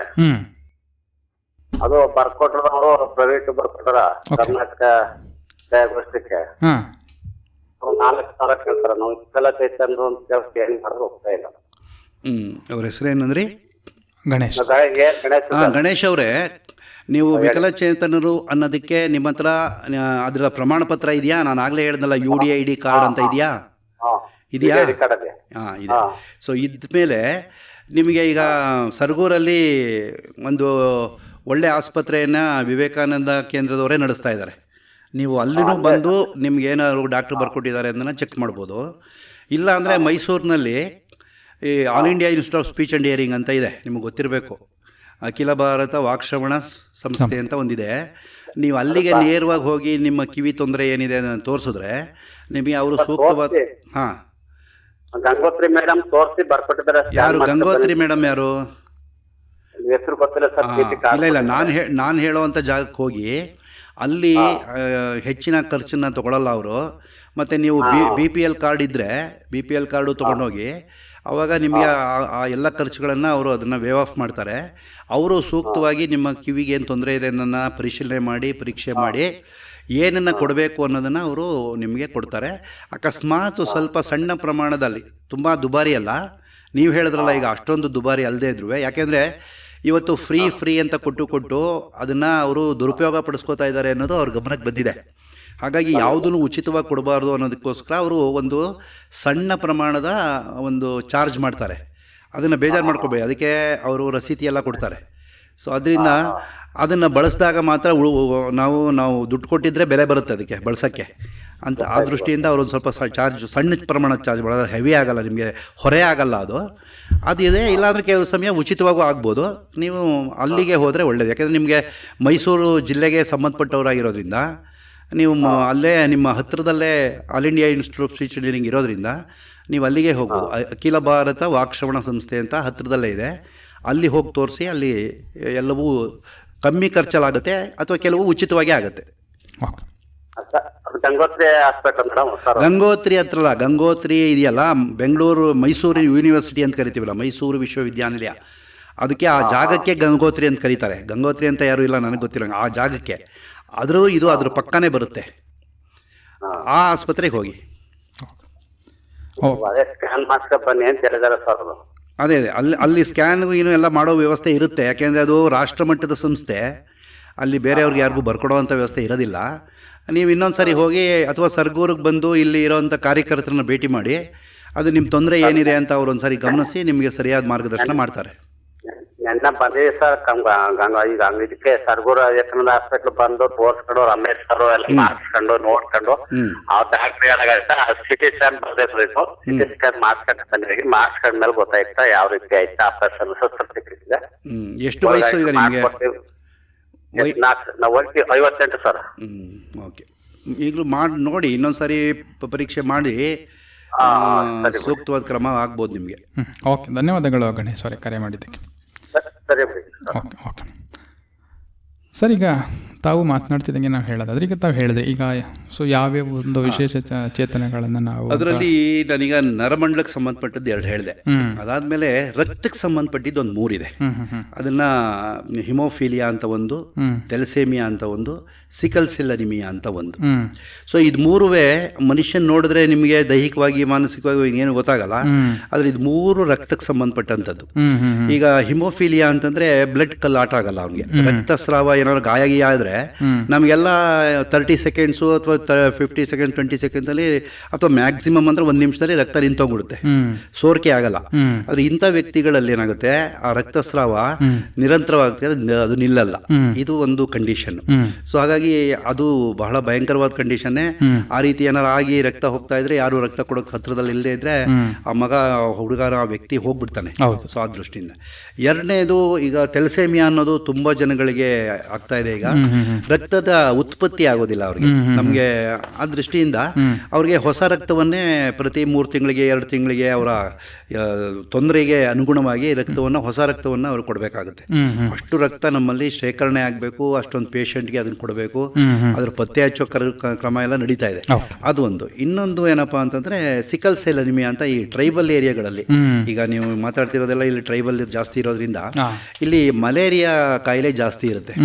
ಅಲ್ಲಿ ಸೊಳ್ಳೆಗಳು ಕಚ್ಚೋದ್ರಿಂದ ಬರುತ್ತಲ್ಲ, ಅದಕ್ಕೋಸ್ಕರ ಅವ್ರೇನು ಅದು ನಮ್ಮ ರಕ್ತ ನ್ಯಾಚುರಲ್ ಆಗಿ ನಮ್ಮ ದೇಹದಲ್ಲಿ ಅದು ಪಾಪಿನ್ಸ್ ತರ ಒಂದು ರೌಂಡಿಗೆ ಇರಬೇಕು, ಕೆಂಪು ರಕ್ತ ಕಣ.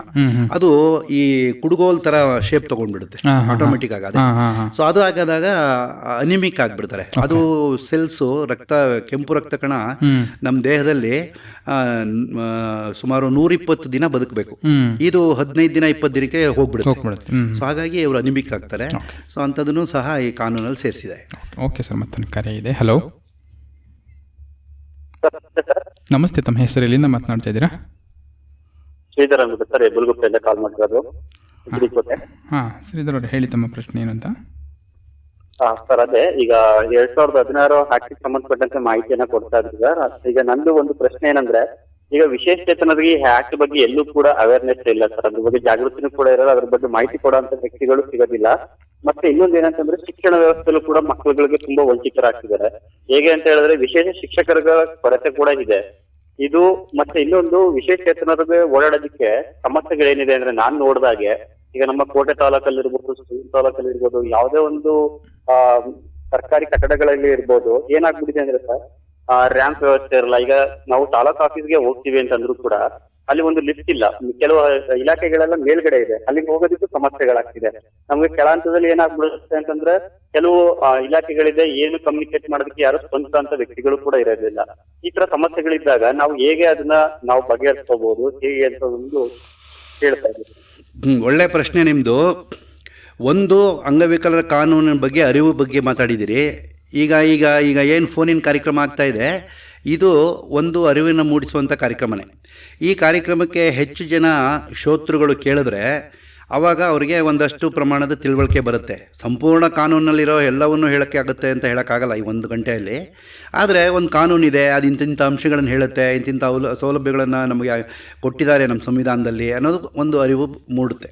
ಇನ್ನು 2ನೇದು ಅರಿವು ಹೇಗೆ ಮೂಡಿಸ್ಬೋದು ಅಂತಂದರೆ, ಈ ಸ್ವಯಂ ಸೇವಾ ಸಂಸ್ಥೆಗಳು ನಿಮ್ಮಲ್ಲಿ ಅಂಗವಿಕಲರ ಪುನರ್ವಸತಿ ಕಾರ್ಯಕ್ರಮಗಳನ್ನು ಮಾಡುವ ಸಂದರ್ಭದಲ್ಲಿ ಅವ್ರಿಗೆ ತಿಳುವಳಿಕಾ ಕಾರ್ಯಕ್ರಮಗಳು ಅಂತ ಮಾಡ್ತಾರೆ. ಅದರಲ್ಲಿ ಬೀದಿ ನಾಟಕಗಳು, ಗೋಡೆ ಬರಹಗಳು, ಪೋಸ್ಟರ್ಗಳು, ಈ ಥರದ್ದನ್ನೆಲ್ಲ ಮಾಡಿ ಅವರಿಗೆ ಈ ಕಾನೂನಿನ ಬಗ್ಗೆ ಅರಿವನ್ನು ಮೂಡಿಸುವಂಥದ್ದು ನಡೀತಾ ಇದೆ. ಮತ್ತು ಇನ್ನೊಂದೇನೆಂದರೆ, ಅರಿವು ಎಲ್ಲೋ ಸಿಗುತ್ತೆ ಅಂತಲ್ಲ, ಕೆಲವು ಅಂಗವಿಕಲರು ಪ್ರಯತ್ನ ಮಾಡಿ ಏನಿದೆ, ನಮಗೆ ಏನು ಬದಲಾವಣೆಗಳಾಗಿದೆ ಅನ್ನೋದನ್ನು ತಿಳ್ಕೊಳ್ಳುವಂಥ ಕಡೆ ಅವರು ಮಾಡಬೇಕು. 2ನೇ ಅಂಶ ನೀವು ಹೇಳಿದ್ರೆ ಶಿಕ್ಷಣ ಅಂತ ಹೇಳಿದ್ರೆ, ಇವತ್ತು ಎಲ್ಲ ವ್ಯಕ್ತಿಗಳಿಗೂ ಸಹ ಇನ್ಕ್ಲೂಸಿವ್ ಎಜುಕೇಷನ್ ಅಂತ ಕರಿತೀವಿ, ಒಳಗೊಂಡ ಶಿಕ್ಷಣ ಅಂತ ಬಂದಿದೆ. ಆ ಒಳಗೊಂಡ ಶಿಕ್ಷಣ ಅಂತ ಎಲ್ಲ ಶಾಲೆಗಳಲ್ಲೂ ಎಲ್ಲ ಸರ್ಕಾರಿ ಶಾಲೆಗಳಲ್ಲೂ ನಡೆಯುತ್ತೆ, ಸರ್ಕಾರಿ ಅನುದಾನಿತ ಶಾಲೆಗಳಲ್ಲೂ ನಡೆಯುತ್ತೆ, ಮತ್ತು ಖಾಸಗಿ ಶಾಲೆಗಳಲ್ಲೂ ಅದನ್ನು ನಡೆಸಬೇಕು ಅನ್ನೋವಂಥದ್ದು ಸರ್ಕಾರದ ಒಂದು ನಿಯಮದಲ್ಲಿ ಹೇಳಿದೆ. ಹಾಗಾಗಿ ಯಾವುದೇ ಅಂಗವಿಕಲ ಮಗುವನ್ನು ಸಹ ಅಥವಾ ವಿದ್ಯಾರ್ಥಿಯೂ ಸಹ ಅವನ ಅಂಗವಿಕಲತೆ ಇದೆ ಅನ್ನೋ ಕಾರಣಕ್ಕೆ ನಾವು ಶಾಲೆಗೆ ಸೇರಿಸೋದಿಲ್ಲ ಅಂತ ಹೇಳಂಗಿಲ್ಲ. ಇದು ಮೊದಲು.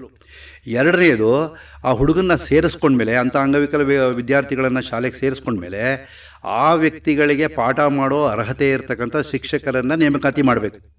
ಈಗ ಆಲ್ರೆಡಿ ಸರ್ಕಾರ ಆ ಕೆಲಸವನ್ನು 1990ರಿಂದ ಸರ್ವಶಿಕ್ಷಾ ಅಭಿಯಾನ, ಜಿಲ್ಲಾ ಇದು DPEP ಕಾರ್ಯಕ್ರಮ, ಆಮೇಲೆ ಇವಾಗ ಮಾಧ್ಯಮಿಕ ಶಿಕ್ಷಾ ಅಭಿಯಾನ, ಈ ಥರದ್ದೆಲ್ಲ ಕಾರ್ಯಕ್ರಮಗಳಲ್ಲಿ ಶಿಕ್ಷಕರನ್ನು ಅಂಗವಿಕಲ ವ್ಯಕ್ತಿಗಳಿಗೆ ಯಾವ ರೀತಿ ಪಾಠ ಬೋಧನಾ ಕಾರ್ಯಕ್ರಮಗಳನ್ನು ಮಾಡಬೇಕು, ಬೋಧನೆ ಹೇಗೆ ಮಾಡಬೇಕು, ಕಲಿಕೆಯನ್ನು ಹೆಂಗೆ ಕಳಿಸ್ಬೇಕು, ಬೋಧನಾ ಸಾಮಗ್ರಿಗಳನ್ನು ಹೆಂಗೆ ತಯಾರು ಮಾಡಬೇಕು, ಇದರ ಬಗ್ಗೆ ಎಲ್ಲ ವಿಸ್ತೃತವಾಗಿ ತರಬೇತಿಗಳು ನಡೀತಾ ಇದೆ.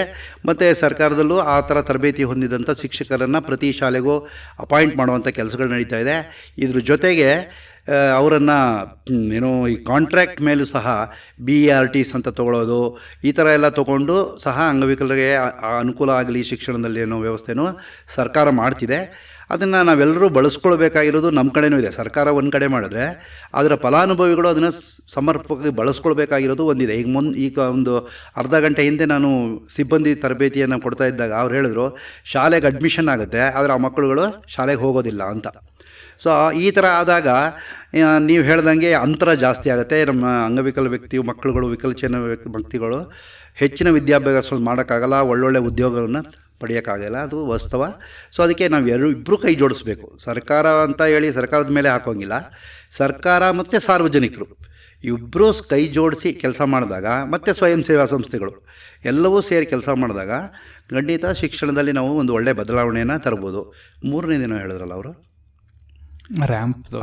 ಈಗ ಸಾರ್ವಜನಿಕ ಕಟ್ಟಡಗಳಲ್ಲಿ ರ್ಯಾಂಪ್ ವ್ಯವಸ್ಥೆ ಆಗಬೇಕು, ಶೌಚಾಲಯದಲ್ಲಿ ಹೋಗಲಿಕ್ಕೆ ಬರಲಿಕ್ಕೆ ಅನುಕೂಲ ಇರುವಂಥ ವ್ಯವಸ್ಥೆ ಆಗಬೇಕು ಅನ್ನೋದನ್ನು ಕಾನೂನಲ್ಲಿ ಹೇಳಿದೆ. ಅದಕ್ಕೆ ಈಗ ನಾನು ಮುಂಚೆನೇ ಮಾತಾಡ್ದಂಗೆ 15th ಫೈನಾನ್ಸಲ್ಲಿ ಬರುವಂಥ ಹಣದಲ್ಲಿ ಸ್ಥಳೀಯ ಸರ್ಕಾರಗಳು ಅದನ್ನು ಖರ್ಚು ಮಾಡ್ತಾ ಇದೆ. ಓಕೆ, ಬೇರೆ ಪ್ರಶ್ನೆ ಐತಾ ಶ್ರೀಧರ್ ಅವರೇ? ಹಾಂ ಸರ್. ಹಲೋ, ಶಿಕ್ಷಕರ ಕೊರತೆ ಪ್ರತಿಯೊಂದು ಶಾಲೆಗಳಲ್ಲೂ ಕೂಡ ಇರೋದೇ ಇಲ್ವಲ್ಲ ಸರ್? ಅದೇ, ಈಗ ಶಿಕ್ಷಕರ ಕೊರತೆ ಯಾಕಾಗಿದೆ ಅಂದರೆ ಅದು ಇದಕ್ಕೆ ಸಂಬಂಧಪಡದೇ ಇದ್ದದ್ದು. ಆದರೂ ಒಂದು ಮಾತು ಸಣ್ಣದಾಗಿ ಹೇಳ್ಬಿಡ್ತೀನಿ. ಸರ್ಕಾರಿ ಶಾಲೆಗಳಿಗೆ ಮಕ್ಕಳನ್ನು ಸೇರಿಸುವಂಥದ್ದು ನಾವು ಒಂದು ಜವಾಬ್ದಾರಿಯುತವಾದ ಪ್ರಜೆಗಳಾಗಿ ನಾವು ಸರ್ಕಾರಿ ಸ್ಕೂಲಿಗೆ ನಮ್ಮ ಮಕ್ಕಳನ್ನ ಸೇರಿಸ್ತಾ ಇಲ್ಲ. ಅದು ಗ್ರಾಮಾಂತರ ಪ್ರದೇಶದಲ್ಲ, ನಗರ ಪ್ರದೇಶದಲ್ಲ, ಎಲ್ಲ ಕಡೆನೂ ಆಗಿದೆ. ಈಗ ನಿಮಗೆಲ್ಲೂ ಅಷ್ಟೇ ಪ್ರೈವೇಟ್ ಸ್ಕೂಲ್ಗಳು ಬಂದಿದೆ. ನಿಮ್ಮ ಮಕ್ಕಳನ್ನೆಲ್ಲ ನೀವು ಪ್ರೈವೇಟ್ ಸ್ಕೂಲಿಗೆ ಸೇರಿಸ್ತೀರಾ. ಅದು ನಿಂತು ಯಾವಾಗ ನಾವೆಲ್ಲ ಮಕ್ಕಳನ್ನು ಸರ್ಕಾರಿ ಶಾಲೆಗೆ ಸೇರಿಸ್ತೀವಿ ಆವಾಗ ಎಲ್ಲ ಸ್ಟ್ರೆಂತ್ ಜಾಸ್ತಿ ಆಗುತ್ತೆ, ಮಕ್ಕಳ ಸಂಖ್ಯೆ ಜಾಸ್ತಿ ಆಗುತ್ತೆ. ಆವಾಗ ಸರ್ಕಾರ ಶಾಲೆಗಳನ್ನು ಮುಚ್ಚಲ್ಲ. ಹೊಸ ಇದು ರಿಟೈರ್ಡ್ ಆದಮೇಲೆ ಅದಕ್ಕೆ ಬೇಕಾಗಿರುವಂಥ ಒಂದು ಶಿಕ್ಷಕರನ್ನು ನೇಮಕಾತಿ ಮಾಡುತ್ತೆ. ಈಗ ನಮ್ಮ ಪರಿಸ್ಥಿತಿ ಏನಾಗ್ಬಿಟ್ಟಿದೆ ಅಂತಂದರೆ, ಸರ್ಕಾರ ಶಿಕ್ಷಕರ ನೇಮಕಾತಿ ಮಾಡಿ ಶಾಲೆಗಳನ್ನು ತೆಗೆದು ಮಕ್ಕಳೇ ಬರದೇ ಇದ್ದರೆ ಏನು ಮಾಡೋದು? ಈಗ ನೀವೇ ಹೋಗಿ ನೋಡಿ, ಅಂಗನವಾಡಿಯಲ್ಲಿ ಹಿಂದೆ 30, 40, 50 ಮಕ್ಕಳು ಇರ್ತಿದ್ರು. ಇವತ್ತು 15, 20, 5, 10ಕ್ಕೆ ಬಂದುಬಿಟ್ಟಿದೆ. ನಿಮ್ಮ ಸರ್ಕಾರಿ ಶಾಲೆಗಳಿಗೆ ಹೋದರೆ 1ರಿಂದ 5ನೇ ಕ್ಲಾಸು ಒಂದೇ ರೂಮಲ್ಲಿ ನಡೀತಾ ಇರುತ್ತೆ. ಯಾಕೆಂದರೆ 1ನೇ ಕ್ಲಾಸ್ದು 3 ಮಕ್ಕಳು, 2ನೇ ಕ್ಲಾಸಲ್ಲಿ 4 ಮಕ್ಕಳು, 5ನೇ ಕ್ಲಾಸಲ್ಲಿ 3 ಮಕ್ಕಳು, ಈ ಥರ ಇರ್ತಾರೆ. ಇದು ತಪ್ಪು ಯಾರ್ದು ಅಂತಂದರೆ ನಮ್ಮದೇ. ಆಮೇಲೆ ಈಗ ಅವರು ನೇಮಕಾತಿ ಮಾಡ್ಕೊಂಡಿದ್ದಾರೆ. ಹೇಗೆ ಮಾಡ್ಕೊಂಡಿದ್ದಾರೆ ಅಂತಂದರೆ, ಈ ಕಾಂಟ್ರ್ಯಾಕ್ಟ್ ಬೇಸಿಸ್ ಮೇಲೆ ನೇಮಕಾತಿ ಮಾಡ್ಕೊಂಡಿರುವಂಥ ಶಿಕ್ಷಕರು ಎಲ್ಲೆಲ್ಲಿ ಶಿಕ್ಷಕರ ಕೊರತೆ ಇದೆ ಅಲ್ಲಿ ಅಂಥ ಶಿಕ್ಷಕರನ್ನು ಹಾಕಿದ್ದಾರೆ. ಈಗ ಬೇರೆ ನೀವು ಶಾಲೆಗಳಿಗೆ ಹೋಗಿದ್ರೆ ನೋಡ್ಬೋದು. ಯಾಕಂದರೆ ನಾನು ನಿಕಟವಾಗಿ ಶಿಕ್ಷಣ ಇಲಾಖೆ ಜೊತೆ ಕೆಲಸ ಮಾಡೋದ್ರಿಂದ ಅದ್ರ ಪರಿಚಯ ನನಗಿದೆ. ಎಲ್ಲೆಲ್ಲಿ ಶಿಕ್ಷಕರ ಕೊರತೆ ನೇಮಕಾತಿಯಿಂದ ಆಗಿಲ್ಲ ಅಂಥ ಕಡೆ ಕಾಂಟ್ರ್ಯಾಕ್ಟ್ ಬೇಸಿಸಲ್ಲಿ ಶಿಕ್ಷಕರನ್ನು ತಗೊಂಡು ಮಕ್ಕಳಿಗೆ ಬೋಧನೆಯಲ್ಲಿ ಯಾವುದೇ ತೊಂದರೆ ಆಗಬಾರ್ದು ಅಂತ ಅವರನ್ನು ನೇಮಿಸಿದ್ದಾರೆ. ಆದರೆ ನೀವು ಹೇಳ್ದಂಗೆ 100ಕ್ಕೆ 100 ಕಮ್ಮಿ ಆಗಿದೆಯಾ? ಇಲ್ಲ, ಅದರದ್ದು ಸಮಸ್ಯೆ ಇದ್ದೇ ಇದೆ.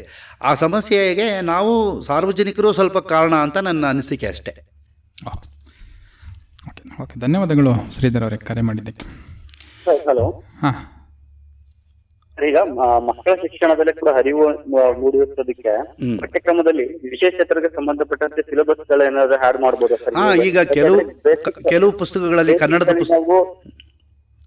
ಬೇಸಿಕಲಿ ಈಗ ಸರ್ ಬೆಳೆಯುವಂತ ಮಕ್ಕಳಲ್ಲಿ ವಿಶೇಷಚೇತನರ ಬಗ್ಗೆ ಇರ್ಬೋದು, ಹಿರಿಯ ನಾಗರಿಕರ ಬಗ್ಗೆ ಇರ್ಬೋದು, ಫಸ್ಟ್ ಅವ್ರಿಗೆ ಅರಿವು ಬಂತು ಅಂದ್ರೆ ಅವ್ರ ಫ್ಯೂಚರ್ ಅಲ್ಲಿ ಆ ಮಕ್ಕಳ ಜೊತೆ ಬೆರೆಯೋದಕ್ಕೆ ಒಂದು ಅನುಕೂಲ ಆಗುತ್ತೆ ಅಂತ ನನ್ನ ಒಂದು ನಿಜ. ಖಂಡಿತ ಮಾರಲ್ ಎಜುಕೇಷನ್ ಅಂತ ಒಂದು ವಿಭಾಗ ಇದೆ. ಅದಕ್ಕೆ ಸಂಬಂಧಪಟ್ಟಂಥ ಪಠ್ಯಕ್ರಮಗಳಲ್ಲಿ ಸೂಕ್ತವಾದ ಕ್ರಮಗಳಿಡಬೇಕು. ಅಂಗವಿಕಲರು ಮಾಡಿರೋ ಸಾಧನೆಗಳನ್ನು ಉಲ್ಲೇಖ ಮಾಡುವಂಥ ಪಾಠಗಳು ಇಡಬೇಕು ಅನ್ನೋಂಥದ್ದು ಒಂದು ಭಾಗ ಇದೆ. ಅದನ್ನು DACRT ಅವರು NCERT ಅವರು ಮಾಡ್ತಾಯಿದ್ದಾರೆ.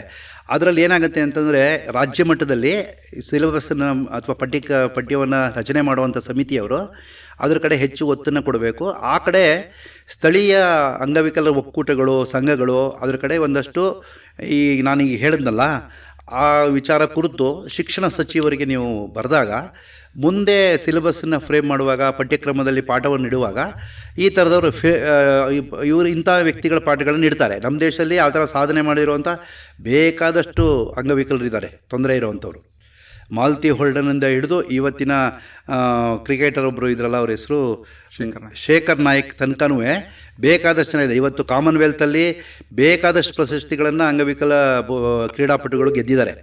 ಇವರ ಪಾಠಗಳನ್ನು, ಇವರ ಸಾಧನೆಗಳನ್ನು ನಮ್ಮ ಪಠ್ಯಕ್ರಮದಲ್ಲಿ ತಂದಾಗ ಖಂಡಿತ ನೀವು ಹೇಳ್ದಂಗೆ ಮಕ್ಕಳಿಗೆ ಅಂಗವಿಕಲತೆ ಇರುವಂಥ ಅಥವಾ ವಿಕಲಚೇತನ ವ್ಯಕ್ತಿಗಳ ಬಗ್ಗೆ ಗೌರವ ಹೆಚ್ಚಾಗುತ್ತೆ.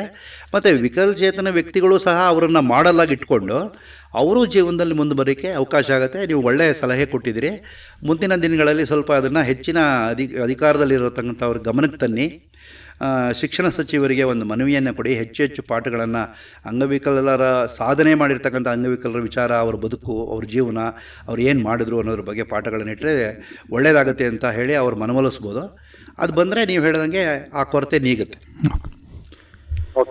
ಓಕೆ, ಧನ್ಯವಾದಗಳು ಶ್ರೀಧರ್ ಅವರೇ ಕರೆ ಮಾಡಿದ್ದಕ್ಕೆ. ಸರ್, ಈಗ ಶಿಕ್ಷಣಕ್ಕೆ ಸಂಬಂಧಪಟ್ಟಂತೆ ಸಾಕಷ್ಟು ಹೇಳಿದ್ರಿ. ಅಂದರೆ ವಿಶೇಷಚೇತನರಿಗೆ ಏನು ಒಂದು 2016ರ ಒಂದು ಅಧಿನಿಯಮದಲ್ಲಿ ಏನೇನು ವ್ಯವಸ್ಥೆಗಳನ್ನ ಮಾಡಿದ್ದಾರೆ ಅಂತ ಹೇಳಿದ್ರಿ. ಈಗ ಅದೇ ರೀತಿ ಉದ್ಯೋಗ ಮತ್ತು ಒಂದು ಸರ್ಕಾರಿ ನೇಮಕಾತಿಯಲ್ಲಿ ಈ ಒಂದು ಅಧಿನಿಯಮದ ಅಡಿಯಲ್ಲಿ ಯಾವ ಒಂದು ಮೀಸಲಾತಿ ಮತ್ತು ಸೌಲಭ್ಯಗಳಿದೆ ಅನ್ನೋದ್ರ ಬಗ್ಗೆ ಮಾತಾಡೋಣ ಸರ್. ಮತ್ತೊಂದು ಕರೆ ಇದೆ. ಹಲೋ ಹಲೋ ನಮಸ್ಕಾರ ಸರ್, ನಾನು ಹುಣಸಕೊಪ್ಪೆಯಿಂದ ಕೋಟೆ ಒಕ್ಕೂಟದ ಅಧ್ಯಕ್ಷ. ಹಾಂ, ಹೇಳಿ ತಮ್ಮ ಪ್ರಶ್ನೆ ಏನು ಅಂತ ನಾಗರಾಜ್ ಅವರೇ. ನಾಗರಾಜ್ ಅಂತ. ಹೇಳಿ ತಮ್ಮ ಪ್ರಶ್ನೆ. ಸರ್, ಅಧಿಕಾರಿಗಳು ವಿಶೇಷಚೇತನರು ಹೋದಾಗ ಅಧಿಕಾರಿಗಳು ಬೇಜವಾಬ್ದಾರಿಯಿಂದ ವರ್ತನೆ ಮಾಡ್ತಾರೆ. ಕೆಲವು ರೆಕಾರ್ಡ್ಗಳು ಬೇಕು ಅಂತ ಹೋದಾಗ ನನಗೆ ಒಂದು ದೃಢೀಕರಣ ಪತ್ರ ಕೊಡಿ ಅಂತ, ವಾಸಸ್ಥಳ ದೃಢೀಕರಣ ಪತ್ರನ 10 ವರ್ಷ ಕೊಡಿ ಅಂತ ಹೋದಾಗ ಅವ್ನು ಕೊಡೋದು 5 ವರ್ಷ. ಅಲ್ಲಿ ನನ್ನ ಆಧಾರ್ ಕಾರ್ಡ್ ನಲ್ಲಿ 12 ವರ್ಷ ಇದೆ, ಅವ್ನು ಕೊಡೋದೇ 5 ವರ್ಷದ್ದು. ಅದು ಅನ್ವೇಷಣೆ ಆಗುವ ಏನ್ ಮಾಡಿದ್ರು ಬರೀ ಚೌಕಾಸಿನೇ ಮಾಡ್ತಾರೆ.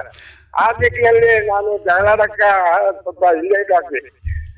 ಹಿಂದದಲ್ಲಿ ಏನು ಜಗಳಾಡೋದು ಸರಿ ಇಲ್ಲ ಅಂತ ಅಂದ್ಬಿಟ್ಟು ಈ ತರ ಅಧಿಕಾರಿಗಳಲ್ಲೇ ಈ ತರ ವ್ಯತ್ಯಾಸ ಆದಾಗ ಯಾವ ಸ್ವರೂಪನು ಸಾಧನೆ ಮಾಡ್ಕೊಳಕ್ ಆಗ್ತಾ ಇಲ್ಲ.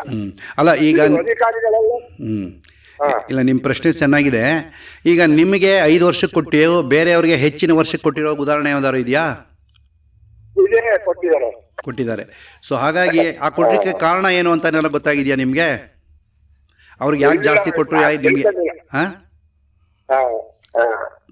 ಈಗ ಬೇರೆಯವ್ರಿಗೆ ಜಾಸ್ತಿ ವರ್ಷಕ್ಕೆ ಕೊಟ್ಟು ದೃಢೀಕರಣ ಪತ್ರ, ನಿಮಗೆ ಕಮ್ಮಿ ವರ್ಷಕ್ಕೆ ಕೊಟ್ಟರು, 5 ವರ್ಷಕ್ಕೆ ಕೊಟ್ಟರು ಅಂದರೆ ಅದಕ್ಕೆ ಏನಾದ್ರು ಕಾರಣ ಇದೆಯಾ? ಗೊತ್ತಾಗಿದೆಯಾ ನಿಮಗೆ? ಇಲ್ಲ, ಅದು ತಿಳಿಲಿಲ್ಲ. ಏನಪ್ಪ ಯಾಕೆ ಹಿಂಗಾಗಿದೆ ಕೊಟ್ಟಿದೆಯಲ್ಲ ಅಂತಂದ್ರೆ ನಿಮ್ಗೆ ಬಂದಿರೋದೇ ಹಂಗಾಗುತ್ತೆ. ಸೊ ಈಗ ನೀವು ಹೇಳಿದಂಥ ಈ ಸಮಸ್ಯೆಯನ್ನು ನಾವು ಈ ಫೋನಿನ ಕಾರ್ಯಕ್ರಮದಲ್ಲಿ ಪರಿಹಾರ ಅಂತ ಹೇಳಲಿಕ್ಕೆ ಕಷ್ಟ ಆಗುತ್ತೆ. ಯಾಕೆ ಅಂದರೆ ಯಾವ ಅಧಿಕಾರಿ ಯಾವ ಕಾರಣದಿಂದ ಅದಷ್ಟು ಕೊಟ್ಟಿದ್ದಾರೆ ಅನ್ನೋದು ನಮಗೆ ಸರಿಯಾದ ಮಾಹಿತಿ ಇಲ್ಲ. ಮಾಹಿತಿ ಇಲ್ಲದೆ ನಾವು ಏನೇನೋ ಮಾತಾಡಲಿಕ್ಕೆ ಕಷ್ಟ. ಆದರೆ ಏನಾದರೂ ಅದರಲ್ಲಿ ವ್ಯತ್ಯಾಸ ಇದ್ದರೆ ನಿಮಗೆ ಒಂದು ಕಾನೂನಿದೆ, ರೈಟ್ ಟು ಇನ್ಫಾರ್ಮೇಷನ್ ಅಂತ, ಮಾಹಿತಿ ಹಕ್ಕು ಕಾಯ್ದೆ ಅಂತ ಒಂದಿದೆ. ಆ ಕಾಯ್ದೆಯಲ್ಲಿ ನನಗೆ ಯಾತಕ್ಕೆ ನೀವು ಈ ರೀತಿ ಕೊಡ್ತಾ ಇದ್ದೀರಿ, ಇದಕ್ಕೆ ಕಾರಣ ಕೊಡಿ ಅಂತ ಹೇಳಿ ನೀವು ಒಂದು ಪತ್ರವನ್ನು ಆ ಸಂಬಂಧಪಟ್ಟ ಇಲಾಖೆಯಲ್ಲಿರ್ತಕ್ಕಂಥ ಈ ಮಾಹಿತಿ ಹಕ್ಕು ಅಧಿಕಾರಿಗೆ ಕೊಡ್ಬೋದು. ಆವಾಗ ನಿಮಗೆ ಅದಕ್ಕೆ ಕಾರಣ ಏನು ಅನ್ನೋದನ್ನು ಕೊಡ್ತಾರೆ. ಆ ಕಾರಣ ಏನು ಅನ್ನೋದು ಗೊತ್ತಾದರೆ ಆವಾಗ ನಾವು ಮುಂದಿನ ಕ್ರಮ ತಗೊಳ್ಳೋಕ್ಕೆ ಅನುಕೂಲ ಆಗುತ್ತೆ ನಿಮಗೆ. ಇಲ್ಲದೆ ಸುಮ್ಮನೆ ಈಗ ಮಾತಾಡಿದ್ವಲ್ಲ ಫೋನಲ್ಲಿ, ಈಗ ಅದ್ರ ಮೇಲೆ ನಾವು ಯಾವ ಅಧಿಕಾರಿಗಳ ಮೇಲೆ ಆಗಲಿ ಏನಾಗಲಿ ಏನೋ ಹೇಳೋಕ್ಕಾಗಲ್ಲ. ಯಾಕೆ ಕೊಟ್ಟಿಲ್ಲ, ಏನು ಮಾಡಿಲ್ಲ ಅಂತ ದಾಖಲೆಗಳನ್ನು ನೋಡದೆ ಏನೂ ಮಾತಾಡೋಕ್ಕಾಗಲ್ಲ. ಇಲ್ಲ, ಅಧಿಕಾರಿಗಳಲ್ಲಿ ಚೆನ್ನಾಗಿ ಈಗ ಸರ್ 5 ಬೆರಳು ಒಂದೇ ಸಮ ಇರಲ್ಲ. ಒಳ್ಳೆಯ ಅಧಿಕಾರಿಗಳು ಇರ್ತಾರೆ, ಕೆಟ್ಟ ಅಂದರೆ ಈ ಥರ ಸ್ವಭಾವದಲ್ಲಿ ವ್ಯತ್ಯಾಸ ಇರುವಂಥ ಅಧಿಕಾರಿಗಳು ಇರ್ತಾರೆ. ನಾವು ಹೇಗೆ ಅಂತಂದರೆ ನಾವು ಅವ್ರ ಜೊತೆ ಯಾವ ಥರ ಸಂಬಂಧ ಇಟ್ಕೊಂಡಿದ್ದೀವಿ ಅನ್ನೋದ್ರ ಮೇಲೆ ಅದು ನಿರ್ಧಾರ ಆಗುತ್ತೆ. ಸೊ ಇದು ವಿಷಯನೇ ಬೇರೆ ಆಗುತ್ತೆ. ಅವರು ಅಧಿಕಾರಿಗಳು ಸ್ವಭಾವ ಬೇರೆ, ಈ ಥರ ಮಾಡ್ತಾರೆ ಆ ಥರ ಮಾಡ್ತಾರೆ ಅಂದರೆ ಅದನ್ನು ಸರಿ ಮಾಡೋಕ್ಕಾಗಲ್ಲ. ಆದರೆ ಬೇರೆ ಆಡಳಿತಾತ್ಮಕವಾದಂಥ ಸಮಸ್ಯೆಗಳೇನಾರು ಇದ್ದರೆ ಅದನ್ನು ಪ್ರಸ್ತಾಪ ಮಾಡಿ ಅದಕ್ಕೆ ಉತ್ತರ ಕೊಡೋಣ. ಮತ್ತೆ ಸಾರ್ವಜನಿಕರಿಗೂ ಸ್ವಲ್ಪ ಭಿನ್ನಾಭಿಪ್ರಾಯಗಳು ವಿಶೇಷೇತನ ಕಂಡ್ರೆ ಸ್ವಲ್ಪ ಅಸಡ್ಯವಾಗಿರ್ತಾರ. ಅವರು ಸ್ವಲ್ಪ ಕರುಣೆ ತೋರಿದಾಗ ಗೌರವ ಸಿಗುತ್ತಾ, ಮತ್ತೆ ಅವ್ರಿಗೂ ಗೌರವ, ಒಂದು ರಕ್ಷಣೆ ಆಯ್ತದ. ಖಂಡಿತ ಖಂಡಿತ ಅಧಿಕಾರಿಗಳಲ್ಲಿ ಆ ರೀತಿ ರಕ್ಷಣೆ ಕೊಟ್ಟಾಗ ಸ್ವಲ್ಪ ಧೈರ್ಯ ಬಂದು ಅವರು ಮಾನವೀಯತೆಯಾಗಿ ಅನುಕೂಲ ಇದ್ದ ಅಂತ ನನ್ನ ಅನಿಸಿಕೆ ಸರ್. ನಾನು ಈ ಮಾಧ್ಯಮದ ಮುಖಾಂತರ ಅಧಿಕಾರಿಗಳಿಗೆ ಮತ್ತು ಸಾರ್ವಜನಿಕರಿಗೆ ಇಬ್ರಿಗೂ ಮನವಿ ಮಾಡ್ತೀನಿ. ಅಂಗವಿಕಲರ ಪರವಾಗಿ ದಯವಿಟ್ಟು ಅಂಗವಿಕಲತೆ ಇರತಕ್ಕಂಥ ವ್ಯಕ್ತಿಗಳು ಸಹಾಯ ಕೇಳಿ ನಿಮ್ಮ ಹತ್ರ ಬಂದಾಗ ದಯವಿಟ್ಟು ತಾತ್ಸಾರ ಮಾಡಬೇಡಿ. ಅವ್ರನ್ನ ಮನುಷ್ಯರು ಅಂತ ನೋಡಿ ಅವ್ರಿಗೆ ನಿಮ್ಮ ಕೈಲಾದಂಥ ನಿಮ್ಮ ವ್ಯಾಪ್ತಿಯಲ್ಲಿ ಏನು ಸಹಾಯ ಮಾಡ್ಬೋದು. ನಾನು ಕಾನೂನನ್ನು ವೈಲೇಟ್ ಮಾಡಿ ಉಲ್ಲಂಘಿಸಿ ಮಾಡಿ ಅಂತ ಹೇಳ್ತಿಲ್ಲ. ಕಾನೂನು ವ್ಯಾಪ್ತಿಯಲ್ಲಿ ಅವ್ರಿಗೆ ಏನು ಸಹಾಯ ಸಹಕಾರ ಮಾರ್ಗದರ್ಶನ ಕೊಡ್ಬೋದು ಅದನ್ನು ಮಾನವೀಯ ದೃಷ್ಟಿಯಲ್ಲಿ ಕೊಡಿ ಅಂತ ಈ ಮಾಧ್ಯಮದ ಮುಖಾಂತರ ಅವರಿಬ್ಬರೂ ಕೇಳ್ಕೊಳ್ತೀನಿ. ನಿಮ್ಮ ಪರವಾಗಿ ನಾನು ಕೇಳ್ಕೊಳ್ತೀನಿ. ನಮಸ್ಕಾರ ಸರ್. ಮತ್ತೆ ತಮಗೂ ಧನ್ಯವಾದಗಳು ನಾಗರಾಜ್ ಅವರೇ ಕರೆ ಮಾಡಿದ್ದಕ್ಕೆ.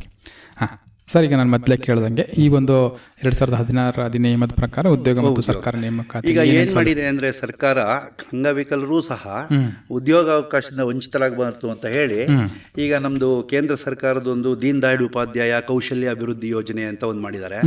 ಅದರಲ್ಲಿ ಅವರಿಗೆ ಸಾಕಷ್ಟು ಥರದ ತರಬೇತಿಗಳನ್ನು ಕೊಡುವಂಥ ವ್ಯವಸ್ಥೆಗಳಿದೆ. ಸೊ ಒಂದು ಸಾರಿ ಉದ್ಯೋಗ ಹೇಗೆ ಮಾಡಬೇಕು ಅದಕ್ಕೇನೆ ಇವಾಗ ನ್ಯೂ ಎಜುಕೇಷನ್ ಪಾಲಿಸಿ ಅಂತ ಏನು ಬಂದಿದೆ 2020ರಲ್ಲಿ, ಅದು ಸಾಕಷ್ಟು ಕೌಶಲ್ಯ ಆಧಾರಿತ ಶಿಕ್ಷಣವನ್ನು ಕೊಡಬೇಕು ಅನ್ನೋದಕ್ಕೆ ಒತ್ತು ಕೊಟ್ಟಿದೆ. ಇವೆಲ್ಲವೂ ಯಾಕೆ ಮಾಡ್ತಾ ಇದ್ದಾರೆ ಅಂತಂದರೆ ನಾಳೆ ದಿನ ವ್ಯಕ್ತಿ ಅವನು ಉತ್ಪಾದನೆ ಮಾಡುವಂಥ ಉತ್ಪಾದಕ ವ್ಯಕ್ತಿ ಆಗಬೇಕು. ಸಮಾಜಕ್ಕೆ ಅವನಿಂದ ಹೊರೆ ಆಗಬಾರ್ದು, ಅವನು ಸಮಾಜಕ್ಕೆ ಕೊಡುಗೆಯನ್ನು ಕೊಡಬೇಕು ಅಂತ ಇದನ್ನು ಮಾಡಿದ್ದಾರೆ. ಇನ್ನು ಎರಡನೇ ಅಂಶ ಏನಂದರೆ ಸರ್ಕಾರಿ ಉದ್ಯೋಗದಲ್ಲಿ ಅವರಿಗೆ 4% ಅಷ್ಟು ಮೀಸಲಾತಿಯನ್ನು ಕೊಟ್ಟಿದ್ದಾರೆ. ಸೊ ಈ ಮೀಸಲಾತಿಯನ್ನು ಯಾಕೆ ಫಿಲಪ್ ಮಾಡೋಕ್ಕಾಗ್ತಾ ಇಲ್ಲ ಅಂತಂದರೆ ಈಗ ನೋಡಿ, ಈಗ VRW MRW URW ಅಂತ ಇದೆ. ಈಗ ನಿಮಗೆ ಗೊತ್ತಿರಬೇಕು ಇವೆಲ್ಲ. ಅವ್ರು ಅಷ್ಟೂ ಜನ ಕೆಲಸನ ಬೇರೆ ಯಾರಿಗೂ ಕೊಡಲ್ಲ. ಅದು ಫುಲ್ 100% ಮೀಸಲಾತಿ ಅದು ಅಂಗವಿಕಲರಿಗೇನೆ. ಸೊ ಅಲ್ಲಿ ಒಂದು ರೀತಿಯಲ್ಲಿ ಒಂದು ಹಂತದ ಅಂಗವಿಕಲರನ್ನ ಉದ್ಯೋಗಸ್ಥರನ್ನಾಗಿ ಮಾಡುವಂಥ ಕೆಲಸ ನಡೆದಿದೆ. ಎರಡನೇದು ಅದನ್ನು ಬಿಟ್ಟು ಈಗ first division clerk, second division clerk, A grade, B grade ಅಥವಾ ಸಿ ಗ್ರೇಡ್ ಅಂತ ಏನು ಉದ್ಯೋಗಾವಕಾಶಗಳಿದೆ, ಇದರೆಲ್ಲದಲ್ಲೂ 4% ಮೀಸಲಾತಿಯನ್ನು ಕಾನೂನು ಪ್ರಕಾರ ಕೊಟ್ಟಿದೆ. ನಮ್ಮಲ್ಲಿ ಇಲ್ಲಿ ಕೊಂದು ತೊರತೆ ಆಗ್ತಾ ಇರೋದೇನಪ್ಪ ಅಂದರೆ ಆ ಹುದ್ದೆಗೆ ಬೇಕಾಗಿರೋಂಥ ವಿದ್ಯಾರ್ಹತೆಯನ್ನು ಹೊಂದಿದಂಥ ಅಂಗವಿಕಲರನ್ನು ನಾವು ಒದಗಿಸೋಕ್ಕಾಗ್ತಾ ಇಲ್ಲ. ಅದು ನಮ್ಮ ಅಲ್ಲಿರುವಂಥ ಒಂದು ನ್ಯೂನ್ಯತೆ. ನಾವು ಅದನ್ನು ಸರಿಪಡಿಸ್ಕೋಬೇಕು. ಅದು ಯಾಕೆ ಸರಿಪಡಿಸ್ಕೋಬೇಕಾಗುತ್ತೆ ಅಂದರೆ ಹೆಚ್ಚೆಚ್ಚು ಅಂಗವಿಕಲದ ವ್ಯಕ್ತಿಗಳು ಉನ್ನತ ವಿದ್ಯಾಭ್ಯಾಸಗಳನ್ನು ಮಾಡಿ ಹೊಸ ತರಬೇತಿಗಳನ್ನು ಪಡ್ಕೊಂಡಾಗ ಅವರು ಸಹ ಉನ್ನತ ಹುದ್ದೆಗಳಿಗೆ ಹೋಗ್ಬೋದು. ಮತ್ತು ಅವರು ಅವದೇ ಸಮುದಾಯದ ಅಂಗವಿಕಲರು ಇನ್ಯಾರು ನಾಳೆ ಬಂದರೆ ಅವ್ರಿಗೆ ಸಹಾಯ ಮಾಡ್ಬೋದು. ಈಗ ಯಾರೋ ಹೇಳಿದ್ರು ಅಧಿಕಾರಿಗಳು ಸರಿಯಾಗಿ ಟ್ರೀಟ್ ಮಾಡಲ್ಲ ನಮ್ಮನ್ನ ಅಂತ. ಅಂಗವಿಕಲನೇ ಒಬ್ಬ ಅಧಿಕಾರಿ ಹಾಕಿ ಕೂತ್ಕೊಂಡ್ರೆ ನಾನೇ ದಿನ ಬರೋ ಅಂಗವಿಕಲನ ಅವ್ನು ಚೆನ್ನಾಗಿ ನೋಡ್ಕೊಳ್ತಾನೆ. ಆ ಮಟ್ಟಕ್ಕೆ ಏರುವ ಸ್ಥಿತಿಯನ್ನ ಇಡೀ ವ್ಯವಸ್ಥೆಯಲ್ಲಿ ಎಲ್ಲರೂ ಸೇರ್ಕೊಂಡು, ನಾನು ಮಾತಾಡ್ತಿರೋ ನಾನು ಸೇರ್ಕೊಂಡು, ಸಂಘ ಸಂಸ್ಥೆಗಳು ಸೇರ್ಕೊಂಡು, ಬರೀ ಅಂಗವಿಕಲ ಕೆಲಸ ಮಾಡಿದವ್ರ ಸಂಘ ಸಂಸ್ಥೆ ಅಂತ ನಾನು ಹೇಳ್ತಿಲ್ಲ, ಯಾವುದೇ ಸ್ವಯಂ ಸೇವಾ ಸಂಸ್ಥೆಗಳು ಬೇರೆ ಬೇರೆ ಯಾವುದೇ ಸಮಸ್ಯೆಗಳನ್ನು ಇಟ್ಕೊಂಡು ಕೆಲಸ ಮಾಡ್ತಿದ್ದಾರೆ, ಅವರೆಲ್ಲರೂ ಸಹ ಅಂಗವಿಕಲರ ಸಮಸ್ಯೆಯನ್ನು ಅಡ್ರೆಸ್ ಮಾಡಲೇಬೇಕು. ಆಗ ಮಾತ್ರ ಡೆವಲಪ್ಮೆಂಟು. ಎಲ್ಲರೂ ಒಟ್ಟಿಗೆ ಕೆಲಸ ಮಾಡಿದಾಗ ಈ ಬದಲಾವಣೆ ಆಗುತ್ತೆ. ಬದಲಾವಣೆ ಅನ್ನೋದು ಸ್ವಲ್ಪ ನಿಧಾನ, ಅದಕ್ಕೆ ವೆಯ್ಟ್ ಮಾಡಬೇಕು, ಕಾಯಬೇಕಷ್ಟೇ. ಓಕೆ ಸರ್, ಮತ್ತೊಂದು ಕಾರ್ಯ ಇದೆ. Hello hello. ಹಾಂ ನಮಸ್ತೆ, ತಮ್ಮ ಹೆಸರು? ಸರ್ ನಮಸ್ತೆ, ನನ್ನ ಹೆಸರು ಅಂಕಾಚಾರಿ ಅಂತ ಮಾತಾಡ್ತಾ ಇರೋದು, ಫ್ರಮ್ ಮಡಿಕೇರಿಯಿಂದ ಕಾಲ್ ಮಾಡ್ತಾ ಇರೋದು. ಹಾಂ ಸರ್, ತಮ್ಮ ಪ್ರಶ್ನೆ ಏನು ಅಂತ ಹೇಳಿ. ಸರ್ ನಂಗೊಂದು ಸಜೆಷನ್ ಬೇಕಾಗಿತ್ತು. ನಾವು ಈಗ ಕೊಡಗು ಜಿಲ್ಲೆಯಲ್ಲಿ ಕೆಲವು ಜನಕ್ಕೆ ನಾವು ಆಲ್ರೆಡಿ ಒಂದು ವೃತ್ತಿಪರ ತರಬೇತಿ ಅಂದ್ರೆ ಫೆನೈಲ್ ಆಗಿರ್ಬೋದು, ಹೋಟೆಲ್ ರಿಲೇಟೆಡ್ ಆಗಿರ್ಬೋದು, ಸ್ಪೈಸಸ್ ಆಗಿರ್ಬೋದು, ಈ ತರ ತರಬೇತಿಯನ್ನ ಆಲ್ರೆಡಿ ಕೊಟ್ಟಾಗಿದೆ. ಮತ್ತೆ ಈಗ ಅವರು ಮ್ಯಾನುಫ್ಯಾಕ್ಚರ್ ಮಾಡಕ್ಕೂ ಕೂಡ ಸಿದ್ಧರಿದ್ದಾರೆ. ಸೊ ಮಾರ್ಕೆಟಿಂಗ್ ನಮ್ ಕಂಪೇರ್ ಟು ಬೇರೆ ಜಿಲ್ಲೆಗೆ ನೋಡಿದಾಗ ಮಡಿಕೇರಿ ಭಿನ್ನವಾಗಿದೆ. ಹಾಗೆ ಮಾರ್ಕೆಟಿಂಗ್ ಮಾಡಕ್ಕೆ ಒಂದು ಸಜೆಷನ್ಸ್ ಏನಾದ್ರು ಸಿಗ್ಬಹುದಾ ಅಂತ ಸರ್, ಸ್ಟ್ರಾಟಜಿ ಏನಾದ್ರು ಸಿಗ್ಬಹುದಾ ಅಂತ? ಇದು ಭಾರಿ ಒಳ್ಳೆ ಪ್ರಶ್ನೆ. ನಾವು ನಿಮಗೆ ಒಂದು ಅನುಭವದ ಮುಖಾಂತರ ಇದಕ್ಕೆ ಉತ್ತರ ಕೊಡೋ ಪ್ರಯತ್ನ ಮಾಡ್ತೀನಿ. ಈ ಜೇನು ಕೃಷಿ ಅಂತ ಮಾಡ್ತಾ ಇದ್ವಿ ನಾವು ಹಿಂದೆ ಒಂದು CBR ಕಾರ್ಯಕ್ರಮದಲ್ಲಿ. ಅದನ್ನು ನಾವು ಡಾಬರ್ಗೆ ಟೈಅಪ್ ಮಾಡ್ಕೊಂಡ್ವಿ. ಈ ಡಾಬರ್ ಅವರು ಬಂದು ಹಳ್ಳಿಲಿ ಅವರೇ ಬಾಕ್ಸ್ ಇಟ್ಟು ಸರ್ಕಾರದ ಅನುದಾನದಲ್ಲೂ ಸಹ ಈ ಜೇನು ಕೃಷಿ ಮಾಡಲಿಕ್ಕೆ ಬಾಕ್ಸ್ ಕೊಡ್ತಾರಲ್ಲ, ಅದು ಕೊಡ್ತಿದ್ರು. ಅಲ್ಲಿ ಶೇಖರಣೆ ಆದಂಥ ಜೇನನ್ನು ಒಬ್ಬ ರೆಪ್ರೆಸೆಂಟೇಟಿವ್ ಬಂದು ಡಾಬರಿಂದನೇ ತೊಗೊಂಡು ಹೋಗ್ತಿದ್ದ, ಅವನು ಬೆಲೆ ಕೊಡ್ತಿದ್ದ. ಇದು ಒನ್ ವೇ ಆಫ್ ಮಾರ್ಕೆಟಿಂಗ್. ಅದೇ ಥರ ಲಿಚ್ಚಡ್ ಪಾಪಡ್ ಈ ಹಪ್ಪಳಗಳನ್ನು ಮಾಡಿ ಲಿಚರ್ಡ್ ಪಾಪಟ್ ಅವ್ರು ಮೆಟೀರಿಯಲ್ ಕೊಡ್ತಿದ್ರು, ಅದನ್ನು ಅವ್ರಿಗೆ ಕೊಡ್ತಿದ್ವು. ಹಾಗೆ ಊದುಗಡ್ಡಿಯನ್ನು ಮಾಡೋದು ಇದೆಲ್ಲ ನಡೆದಿದೆ, ಇವೆಲ್ಲ ಎಕ್ಸ್ಪೆರಿಮೆಂಟ್ ಬೇಸಸಲ್ಲಿ ನಡೆದಿದೆ. ಆದರೆ ಈಗ ಫೆನಾಯಿಲು ಅಂತ ನೀವೇನು ಹೇಳಿದ್ರಿ, ಇದನ್ನೂ ಅಷ್ಟೇ ನೀವು ಈ ಲೈಜಾಲು ಅಥವಾ ಇನ್ಯಾವುದೋ ಒಂದಷ್ಟು ಕಂಪ್ನಿಗಳಿದೆಯಲ್ಲ, ಇದರ CEO ಅಥವಾ ಅದಕ್ಕೆ ಸಂಬಂಧಪಟ್ಟಂಥ ಪಬ್ಲಿಕ್ ರಿಲೇಷನ್ ಆಫೀಸರ್ಸ್ನ ಭೇಟಿ ಮಾಡಿ ಅದರ ಗುಣಮಟ್ಟ ಕಾಯ್ಕೋಬೇಕು. ನಾವು ಯಾವುದೇ ಪದಾರ್ಥ ವ್ಯಾಪಾರದಲ್ಲಿ ಮಾರ್ಕೆಟಿಂಗ್ ಆಗಬೇಕು ಅಂತಂದರೆ ಗುಣಮಟ್ಟ ಬಹಳ ಮುಖ್ಯ. ಅದರಲ್ಲಿ ನಾವು ಅಂಗವಿಕಲರು ಮಾಡ್ತಾಯಿದ್ದೀವಿ ಅಂಥೇಳಿ ಒಂದು ಸಿಂಪತಿಗೋಸ್ಕರ ತೊಗೋಬಾರ್ದು ಪ್ರಾಡಕ್ಟ್ನ. ಕಾಂಪಿಟೇಟಿವ್ ಆಗಿಯೇ ನಮ್ಮ ಪ್ರಾಡಕ್ಟ್ ಮೂವ್ ಆಗಬೇಕು. ಅದು ಯಾರೋ ಮಾಡಲಿ, ಆ ಕಾಂಪಿಟೇಟಿವ್ ಮಾರ್ಕೆಟಲ್ಲಿ ನಮ್ಮ ಪ್ರಾಡಕ್ಟ್ ಮೂವ್ ಆಗಬೇಕು ಅಂತಂದರೆ ಅದಕ್ಕೆ ಬಹಳ ಮುಖ್ಯವಾಗಿ ಬೇಕಾಗಿರೋದು ಕ್ವಾಲಿಟಿ. ಆ ಕ್ವಾಲಿಟಿಯನ್ನು ನಾವು ಖಂಡಿತ ಮೇಂಟೈನ್ ಮಾಡಿ ಅದಕ್ಕೆ ಬೇಕಾಗಿರೋ ಸಂಬಂಧಪಟ್ಟಂಥ ಇಲಾಖೆಯಿಂದ ಈಗ ಇಂಡಸ್ಟ್ರೀಸ್ ಆ್ಯಂಡ್ ಕಾಮರ್ಸ್ ಡಿಪಾರ್ಟ್ಮೆಂಟ್ ಅದೇ, ಅಲ್ಲಿಂದ ಬಂದು ಕ್ವಾಲಿಟಿ ಚೆಕ್ ಮಾಡಿ ಅವ್ರದ್ದು ISI ಮಾರ್ಕೋ ಏನೋ ಇದೆ ಕೊಡೋದು, ಅದನ್ನು ನಾವು ತೊಗೊಂಡಂಥ ಸಂದರ್ಭದಲ್ಲಿ ಖಂಡಿತ ನಾವೇ ನಮ್ಮದೇ ಒಂದು ಬ್ರ್ಯಾಂಡೆಡ್ ಪ್ರಾಡಕ್ಟ್ನ ನಾವು ಮಾರಾಟ ಮಾಡ್ಬೋದು. ಅದಕ್ಕೆ ಒಂದಷ್ಟು ಶ್ರಮಗಳಾಗುತ್ತೆ. ಸಂಘಟಿತವಾಗಿ ಈಗ ನೀವು ಹೇಳಿದ್ದೆಲ್ಲ ಸಂಘಟನೆಯಿಂದ ಮಾಡಿಸ್ತಾ ಇದ್ದೀವಿ ತರಬೇತಿಯಿಂದ. ಈಗ ನಿಮ್ಮ ಫೆಡ್ರೇಷನ್ನು ಆ ಜವಾಬ್ದಾರಿಯನ್ನು ತೊಗೊಂಡು ಅದಕ್ಕೆ ಬೇಕಾಗಿರುವಂಥ ಲೈಸೆನ್ಸು ಮತ್ತು ಅದಕ್ಕೆ ಬೇಕಾಗಿರುವಂಥ ಪ್ರಮಾಣ ಪತ್ರಗಳು, ಅಧಿಕೃತವಾದಂಥ ಸರ್ಟಿಫಿಕೇಷನ್ ಎಲ್ಲ ತೊಗೊಂಡು ಆ ಪ್ರಮಾಣದಲ್ಲಿ ನೀವು ಮಿಕ್ಸಿಂಗ್ ಎಲ್ಲ ಮಾಡಿ ಫೆನಾಯಿಲ್ ಮಾಡಿದ್ರೆ ಮಾರ್ಕೆಟಿಂಗ್ ಏನಂತ ಸಮಸ್ಯೆ ಆಗೋಲ್ಲ. ಈಗ ಯಾಕೆಂದರೆ ನಮಗೆಲ್ಲ ಹಳ್ಳಿಗಳಲ್ಲಿ ವೀಕ್ಲಿ ಮಾರ್ಕೆಟಿಂಗ್ ಅಂತ ಇದೆ, ಸಂತೆ ಅಂತ ನಡೆಯುತ್ತೆ. ಅಂಥ ಜಾಗದಲ್ಲಿ ಪ್ರಾಡಕ್ಟ್ ಗುಣಮಟ್ಟ ಚೆನ್ನಾಗಿದ್ದರೆ ಖಂಡಿತ ತೊಗೋತಾರೆ. ಅದೊಂದು ವ್ಯವಸ್ಥೆ ಮಾಡ್ಬೋದು. ಇಲ್ಲ ಅಂದರೆ ನೀವು ನೇರವಾಗಿ ನಾನೀಗ 2-3 ಕಂಪ್ನಿ ಹೇಳಿದೆ, ಈಗ ಇದು ಯಾರು ಲಾರ್ಜ್ ಸ್ಕೇಲಲ್ಲಿ ಮಾಡ್ತಾ ಇರೋವಂಥ ಕಮರ್ಷಿಯಲ್ ಫೆನಾಯಿಲ್ ಮಾಡ್ತಾ ಇರೋವಂಥ ಕಂಪ್ನಿ ಇದೆ, ಅವ್ರ ಜೊತೆ ಟೈಅಪ್ ಮಾಡಿಕೊಂಡು ಅವ್ರ ಕಡೆಯಿಂದ ರಾ ಮೆಟೀರಿಯಲ್ ಅವರೇ ಕೊಡ್ತಾರೆ, ಅದು ಮಾಡಿ ನಾವು ರಿಟರ್ನ್ ಅವ್ರಿಗೆ ಕೊಡೋದು, ನಾವು ಲೇಬರ್ ಕಾಸ್ಟ್ ನಮಗೆ ಕೊಡ್ತಾರೆ. ಆ ಥರದ್ದು ಒಂದು ವ್ಯವಸ್ಥೆ ಮಾಡಿಕೊಂಡ್ರೆ ಆಗುತ್ತೆ. ಏನಾಗುತ್ತೆ ಅಂದರೆ ನಮಗೆಲ್ಲರಿಗೂ ಏನಿದೆ ಅಂದರೆ ಗ್ರಾಹಕನಿಗೆ ಬ್ರ್ಯಾಂಡೆಡ್ ಭಾರಿ ಇಷ್ಟ. ಆ ಬ್ರ್ಯಾಂಡನ್ನು ನಾವು ಕ್ರಿಯೇಟ್ ಮಾಡಬೇಕು. ಬ್ರ್ಯಾಂಡ್ ಬಿಲ್ಡಿಂಗ್ ಅಂತ ಒಂದು ಈ ಸೇಲ್ಸ್ ಆ್ಯಂಡ್ ಮಾರ್ಕೆಟಿಂಗಲ್ಲಿ ಇದೆ. ಸೊ ಅದಕ್ಕೆ ಬ್ರ್ಯಾಂಡ್ ಬಿಲ್ಡ್ ಮಾಡಬೇಕು. ಇವಾಗ ನೋಡಿ, ಯಾರು ಮಿನರಲ್ ವಾಟರ್ ಕೊಡಿ ಅಂತ ಕೇಳಲ್ಲ, ಬಿಸ್ಲರಿ ವಾಟರ್ ಕೊಡಿ ಅಂತಾರೆ. ಬಿಸ್ಲರಿ ಅನ್ನೋದು ಕಂಪ್ನಿ, ಅದು ಬ್ರ್ಯಾಂಡ್ ಮಾಡಿದೆ. ಅದೇ ಥರ ಟೂತ್ಪೇಸ್ಟ್ ಕೇಳಿದ್ರೆ ಕಾಲ್ಗೇಟ್ ಕೊಡ್ರಿ ಅಂತಾರೆ. ಕಾಲ್ಗೇಟ್ ಅನ್ನೋದು ಕಂಪ್ನಿ ಹೆಸರು, ಅಥವಾ ಟೂತ್ಪೇಸ್ಟ್ ಅಂತ ಕೇಳಬೇಕು ಅಂತ ಹಂಗಾಗಿ ಈ ರೀತಿಯ ಜೆರಾಕ್ಸ್ ಅಂತ ಭಾರಿ ಉದಾಹರಣೆ ಅಂದರೆ ಜೆರಾಕ್ಸ್ ಅನ್ನೋದೊಂದು ಆ ಕಂಪ್ನಿಯ ಹೆಸರು.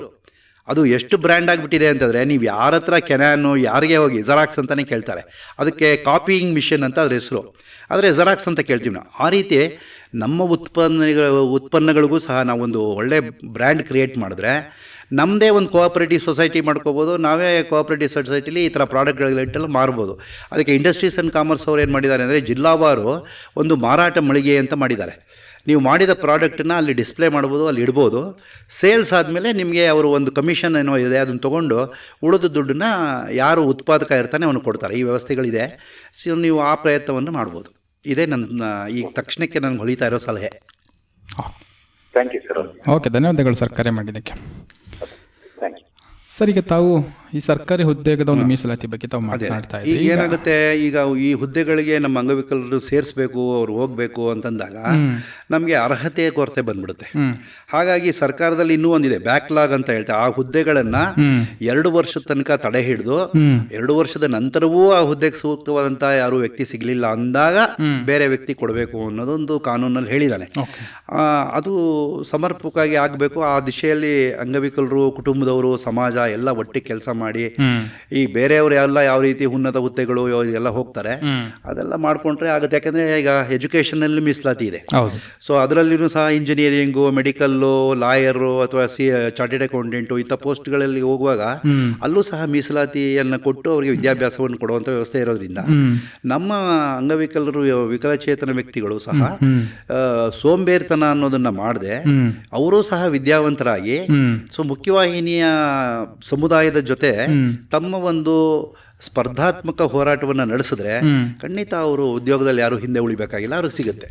ಓಕೆ ಸರ್, ಮತ್ತೊಂದು ಕಾರ್ಯ ಇದೆ. ಹಲೋ ಸರ್, ನಮಸ್ಕಾರ. ನಮಸ್ತೆ, ತಮ್ಮ ಹೆಸರು ಎಲ್ಲಿಂದ? ಹಾಂ, ನಾಗರಾಜ್ ಅವರು ಹೇಳಿ ತಮ್ಮ ಪ್ರಶ್ನೆ ಏನು ಅಂತ. ನಮಸ್ತೆ ಸರ್. ನಮಸ್ಕಾರ. ಓನಾಗಿದ್ರು ಮತ್ತೊಂದು ಬಹಳ ನಾಗರಾಜ್ ಅವರು ಸ್ವಲ್ಪ ಕೇಳಿಸ್ತಾ ಇಲ್ಲ ತಮ್ಮ ವಾಯ್ಸು, ಸ್ವಲ್ಪ ನೆಟ್ವರ್ಕ್ ಇರೋ ಕಡೆ ಮಾತಾಡ್ತೀರಾ?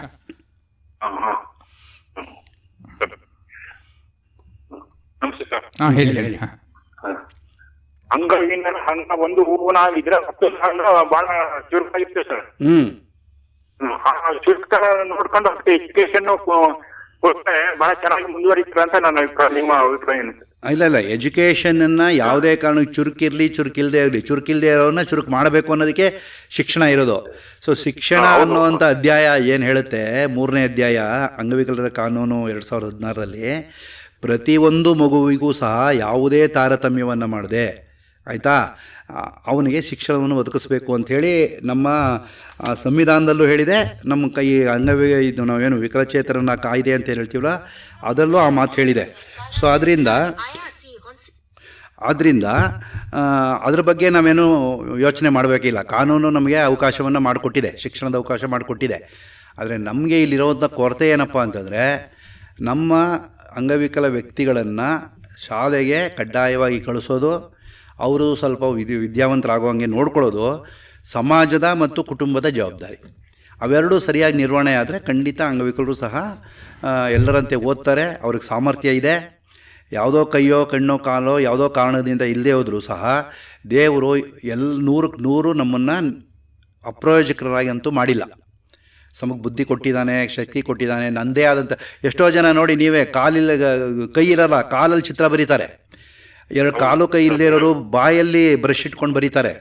ಸೊ ಹೀಗೆ ಆಮೇಲೆ ನಾವು ಇವಾಗ ಏನಾಗಿದೆ ಅಂದರೆ NOS ಅಂತ ಬಂದಿದೆ, ಓಪನ್ ಸ್ಕೂಲ್ ಅಂತ ಬಂದಿದೆ.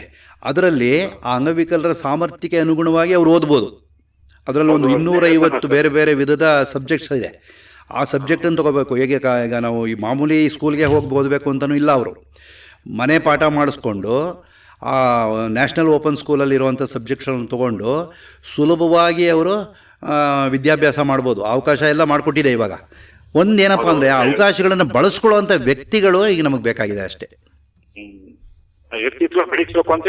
ಹೌದು, ಅದೇ ಅದು ವ್ಯಕ್ತಿ. ಇವಾಗ ಏನು ಮಾಡ್ಬೋದು ಅಂದರೆ, ನಿಮ್ಮ ಹೆಸರು ನಾಗರಾಜ್ ಅವರೇ, ಈಗ ಕುದುರೆನ ನೀರನ್ನು ಹತ್ತಿರದವರೆಗೂ ಕರ್ಕೊಂಡು ಹೋಗ್ಬೋದು. ನೀರು ಕುಡಿಯೋದು ಯಾರು ಕುಡಿಬೇಕು?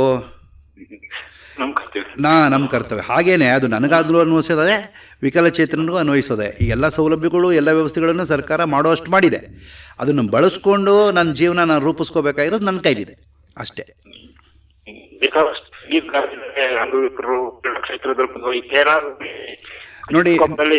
ನೋಡಿ ನಾಗರಾಜ್ ಎಲ್ಲದರಲ್ಲೂ ಮುಂದೆ ಬರ್ತಾರೆ, ಆಯಿತಾ.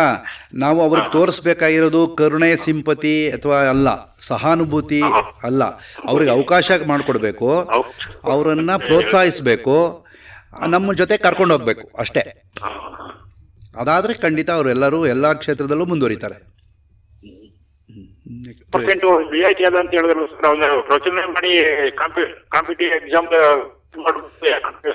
ಅಲ್ಲಲ್ಲ, ಈ ಕಾಂಪಿಟೇಟಿವ್ ಎಕ್ಸಾಮಿನೇಷನ್ಗೆ ಯಾವುದೇ ರಿಯಾಯಿತಿ ಇರಲ್ಲ. ನೋಡಿ, ಬರೆಯಲಿಕ್ಕೆ ಬರವಣಿಗೆ ಸಹಾಯಕರನ್ನು ಕೊಡ್ತಾರೆ, ಆಯಿತಾ. ನೀವು ಬರೆಯೋಕ್ಕಾಗಲ್ಲ, ನಿಮ್ಮ ಕೈ ಸರಿ ಇರಲ್ಲ, ನೀವು ಹೇಳ್ಬೋದು, ಬರೆಯೋರಿಗೆ ಬರವಣಿಗೆ ಸಹಾಯಕರನ್ನು ಕೊಡ್ತಾರೆ.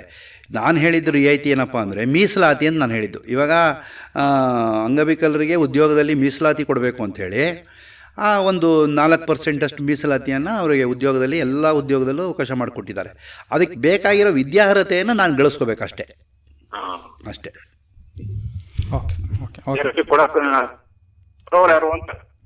ಏನು ಏನ ಅಲ್ಲಲ್ಲ ಸರ್, ಸರ್ಕಾರ ಸ್ಕೂಲ್ ತೆಗೆದಿದೆ, ಸರ್ಕಾರ ಶಿಕ್ಷಕರನ್ನ ನೇಮಕ ಮಾಡಿದೆ, ಅದೆಲ್ಲ ಕೊಡ್ತಾ ಇದೆ ಸರ್ಕಾರ. ನಾನು ಸರ್ಕಾರದ ಮೇಲೆ ಆಪಾದನೆ ಮಾಡಲ್ಲ. ಆದರೆ ಅದನ್ನು ಕೊಡ್ತಾ ಇರೋವಂಥ ಸೌಲಭ್ಯಗಳನ್ನು ಬಳಸ್ಕೊಳ್ಳೋವಂಥ ಫಲಾನುಭವಿ ಶಾಲೆಗೆ ಹೋಗಬೇಕು. ತಂದೆ ತಾಯಿಗಳು ಅನ್ನೋ ಮಕ್ಕಳನ್ನ ಶಾಲೆಗೆ ಕಳಿಸ್ಬೇಕು. ಎಷ್ಟೋ ಜನ ಮಕ್ಕಳನ್ನ ಶಾಲೆಗೆ ಕಳಿಸಲ್ಲ. ನೀವು ಅಂಗವಿಕಲರ ಮಕ್ಕಳು ಅಂತಲೇ ಅಲ್ಲ, ಬೇರೆ ಚೆನ್ನಾಗಿರೋ ಅಂಗವಿಕಲತೆ ಇಲ್ಲದೇ ಇರೋವಂಥ ಮಕ್ಕಳುಗಳನ್ನು ಎಷ್ಟೋ ಕುಟುಂಬಗಳು ಶಾಲೆಗೆ ಕಳಿಸ್ತಿಲ್ಲ ಇವತ್ತು. ಅದು ನಮ್ಮ ತಪ್ಪಾಗ್ಬಿಡುತ್ತೆ. ಹಾಗಾಗಿ ಮಗುನ ಅಥವಾ ವಿಕಲಚೇತನ ವಿದ್ಯಾರ್ಥಿಯನ್ನು ಮಾಡಿದ್ರೆ ಏನು ಪ್ರಯೋಜನ ಇಲ್ಲ. ನಮ್ಮ ಕುಟುಂಬದಲ್ಲಿ ತಂದೆ ತಾಯಿಗಳಿಗೆ ಒಂದು ಹೊಣೆಗಾರಿಕೆ ಇರಬೇಕು. ನನ್ನ ಮಗ ವಿದ್ಯಾವಂತ ಆಗಬೇಕು, ನನ್ನ ಮಗಳು ವಿದ್ಯಾವಂತೆ ಆಗಬೇಕು, ನಾನು ಅವಳದಕ್ಕೆ ಏನು ಬೇಕೋ ಅದನ್ನು ವ್ಯವಸ್ಥೆ ಮಾಡಬೇಕು.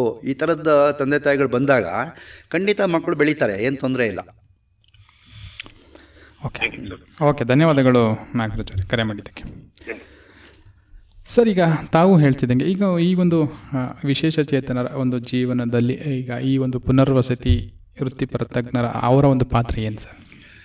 ನೋಡಿ, ಸಾಮಾನ್ಯ ಬೇಕಾದಷ್ಟು ರಿಹ್ಯಾಬಿಲಿಟೇಷನ್ ಪ್ರೊಫೆಷನಲ್ಸು ಇದ್ದಾರೆ. ಅದು ಟೆಕ್ನಿಕಲ್ ಆ್ಯಂಡ್ ನಾನ್ ಟೆಕ್ನಿಕಲ್ ಅಂತ. ಈಗ ನಾನು ನಾನ್ ಟೆಕ್ನಿಕಲ್ ಪ್ರೊಫೆಷನಲ್. ನಾನು ಯಾವುದೇ ಫಿಸಿಯೋಥೆರಪಿ, ಸ್ಪೀಚ್ ಥೆರಪಿಸ್ಟು ಅಥವಾ ಆಕ್ಯುಪೇಷನ್ ಥೆರಪಿಸ್ಟ್ ಅಲ್ಲ ನಾನು, ಆಯಿತಾ. ಅದ್ರ ಜವಾಬ್ದಾರಿ ಅವ್ರಿಗಿದೆ. ಈಗ ಬಂದಂಥವ್ರಿಗೆ ಉದ್ಯೋಗ ಮಾಡಬೇಕು, ಆಕ್ಯುಪೇಷನಲ್ ಥೆರಪಿ ಏನು ಬೇಕಾಗುತ್ತೆ, ಅವನಿಗೆ ಕೆಲಸ ಮಾಡೋ ಕಡೆ ಏನನ್ನು ಮಾರ್ಪಾಟ್ ಮಾಡಬೇಕಾಗುತ್ತೆ, ಇದನ್ನೆಲ್ಲ ಅವರು ಆ ತಜ್ಞರು ನೋಡಬೇಕು. ಮತ್ತು ಫಿಸಿಯೋಥೆರಪಿ, ಸ್ಪೀಚ್ ಥೆರಪಿ, ಇದೆಲ್ಲ ಬೇರೆ ಬೇರೆ ಪ್ಯಾರಾಮೆಡಿಕಲ್ ಟೀಮ್ ಇವರೆಲ್ಲ ಇದ್ದಾರೆ. ಬುದ್ಧಿಮಾಂದ್ಯ ಮಕ್ಕಳಿಗೆ ಹೆಂಗೆ ಹೇಳ್ಕೊಡ್ಬೇಕು, ಸ್ಪೆಷಲಿಸ್ಟ್, ಇವರೆಲ್ಲ ಒಂದು ಟೀಮು. ಇವರು ಟೆಕ್ನಿಕಲ್ ಜನಗಳು. ಈಗ ನನ್ನಂಥವ್ರು ಏನಪ್ಪ ಅಂತಂದರೆ, ಅಂಗವಿಕಲರಿಗೆ ಸಮಸ್ಯೆಯನ್ನು ಪರಿಚಯ ಮಾಡಿಸೋದು, ಅಂಗವಿಕಲರ ಹಕ್ಕುಗಳಲ್ಲಿ ಏನು ಹೇಳಿದೆ, ಉಲ್ಲೇಖ ಮಾಡಿದೆ ಅನ್ನೋದು ಪರಿಚಯ ಮಾಡಿಸೋದು, ಅವರಿಗೆ ಯಾವ್ಯಾವುದನ್ನು ಹೇಗೆ ಪಡ್ಕೊಳ್ಬೇಕು ಅನ್ನೋ ತರಬೇತಿ ಕೊಡೋದು, ಜಾಗೃತಿ ಮೂಡಿಸೋದು, ಜನಜಾಗೃತಿಯನ್ನು ಮೂಡಿಸೋದು, ಸಮಾಜಕ್ಕೆ ಇದ್ರ ಬಗ್ಗೆ ಅರಿವು ಕೊಡೋದು, ಅಂಥ ವ್ಯಕ್ತಿಗಳಿಗೆ ತರಬೇತಿ ಕೊಡೋದು, ಶಿಕ್ಷಕರಿಗೆ ತರಬೇತಿ ಕೊಡೋದು, ಈ ಥರ ಕೆಲಸಗಳು ನಾವು ಮಾಡೋದು. ಅಂದರೆ ರಿಹ್ಯಾಬಿಲಿಟೇಷನ್ ಪ್ರೊಫೆಷನಲ್ಸ್ನೇ ಎರಡು, ಒಂದು ಟೆಕ್ನಿಕಲ್, ಇನ್ನೊಂದು ನಾನ್ ಟೆಕ್ನಿಕಲ್. ನಾನ್ ಟೆಕ್ನಿಕಲ್ ಏನು ಹೇಳ್ತಾರೆ ಸಾಮಾನ್ಯವಾಗಿ ಅಂತಂದರೆ, ಈ ಸಾಫ್ಟ್ವೇರ್ ಈಗ ಎಷ್ಟೋ ಕೇಳಿದ್ರು, ಜನ ನಮ್ಮನ್ನು ತಾತ್ಸಾರದಿಂದ ನೋಡ್ತಾರೆ, ನಮ್ಮನ್ನು ಸೇರಿಸ್ಕೊಳ್ಳೋದಿಲ್ಲ, ನಮ್ಗೆ ಇದು ಕೊಡೋಲ್ಲ ಅವಕಾಶ, ಈ ಥರದ ವಿಚಾರಗಳ ಕುರಿತಾಗಿ ನಾವು ಏನು ಬದಲಾವಣೆ ಮಾಡಬೇಕು, ಏನು ತರಬೇಕು, ಅದಕ್ಕೆ ಕಾನೂನು ರೀತಿ ಯಾವ ಥರ ಕ್ರಮ ತಗೊಳ್ಬೇಕು, ಇದನ್ನೆಲ್ಲ ನಮ್ಮಂಥವ್ರು ಹೇಳ್ಕೊಡ್ತಾರೆ. ಆ ಥರನೂ ತುಂಬ ಜನ ಇದ್ದಾರೆ. ಈ ರೀತಿ ಟೆಕ್ನಿಕಲ್ ಪ್ರೊಫೆಷನಲ್ಸು ತುಂಬ ಜನ ಇದ್ದಾರೆ. ಇವೆರಡೂ ಸಹ ಒಬ್ಬ ವ್ಯಕ್ತಿಗೆ ಸಿಕ್ಕಿದ್ರೆ, ವಿಕಲಚೇತನ ವ್ಯಕ್ತಿಗೆ ಸಿಕ್ಕಿದ್ರೆ ಅವಾಗ ಅವನು ಮುಂದುವರಿಯಕ್ಕೆ ಅನುಕೂಲ ಆಗುತ್ತೆ ಅಂತ. ಇದು ಮೇಯ್ನಾಗಿ ಅದೇ ಅವ್ರ ರೋಲು. ಓಕೆ ಸರ್, ಮತ್ತೊಂದು ಕರೆ ಇದೆ. ಹಲೋ. ಹಲೋ. ಹಾಂ, ನಮಸ್ತೆ. ತಮ್ಮ ಹೆಸರು? ನನ್ನ ಹೆಸರು ರೇಷ್ಮೆ ಅಂತ ಸರ್. ರೇಷ್ಮೆ ಅವರು ಎಲ್ಲಿಂದ ಮಾತನಾಡ್ತಿದ್ದೀರಾ? ನಾನು ಸೋಮವಾರಪೇಟೆ ಸರ್, ಕೊಡಗು. ಹಾಂ, ಹೇಳಿ ತಮ್ಮ ಪ್ರಶ್ನೆ ಏನಂತ. ಇದು ಅನಿಮಿಯಾ ಬಗ್ಗೆ ಸರ್. ಅನಿಮಿಯಾ ಬಗ್ಗೆನಾ? ಹಾಂ, ಹೇಳಿ.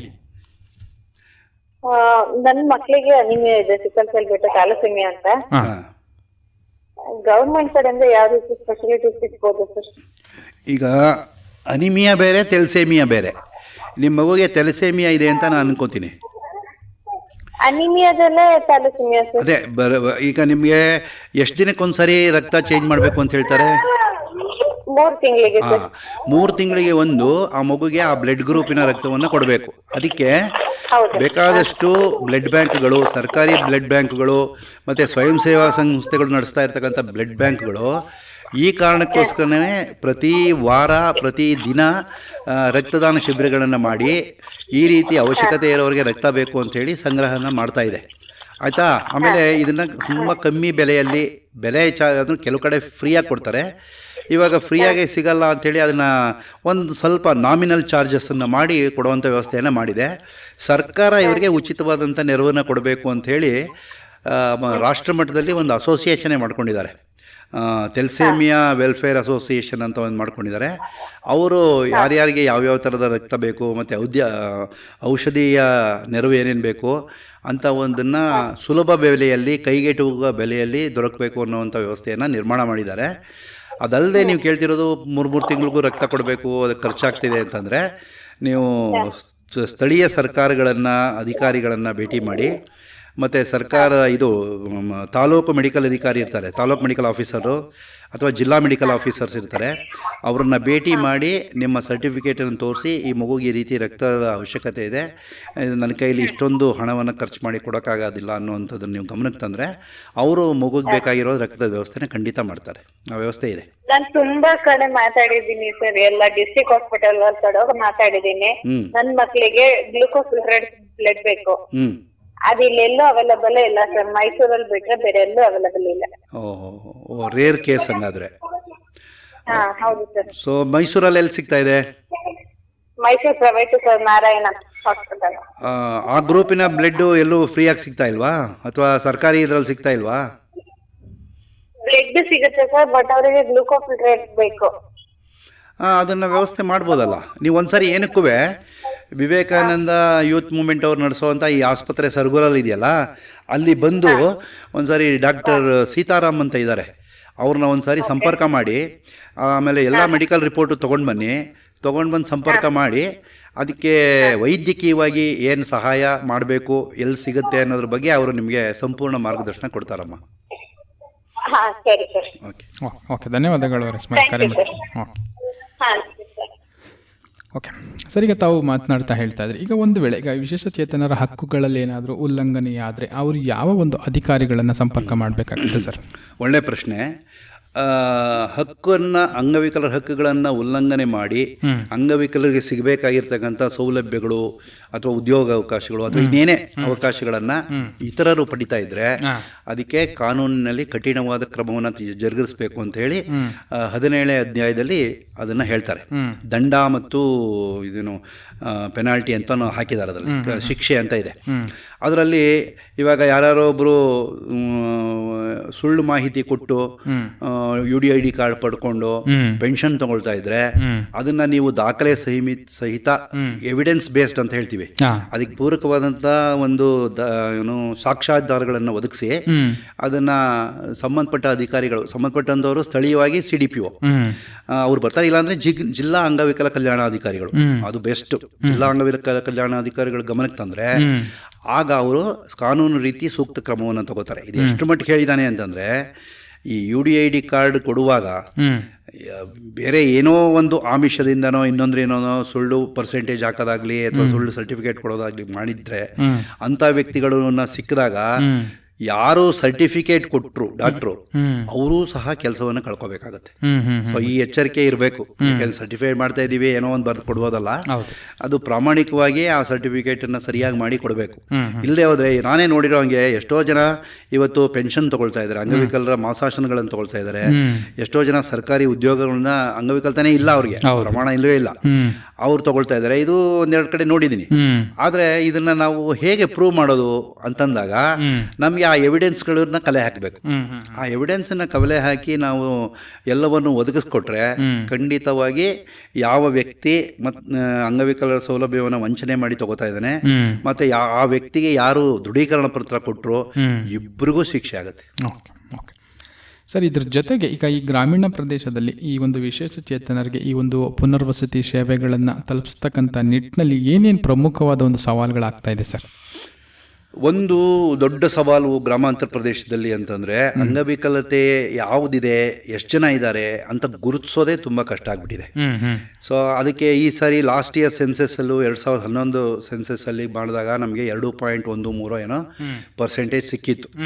ಆವಾಗ ನಾವು 7 ಥರದ ಅಂಗವಿಕಲತೆ ಮಾತ್ರ ಇಟ್ಟಿದ್ವಿ.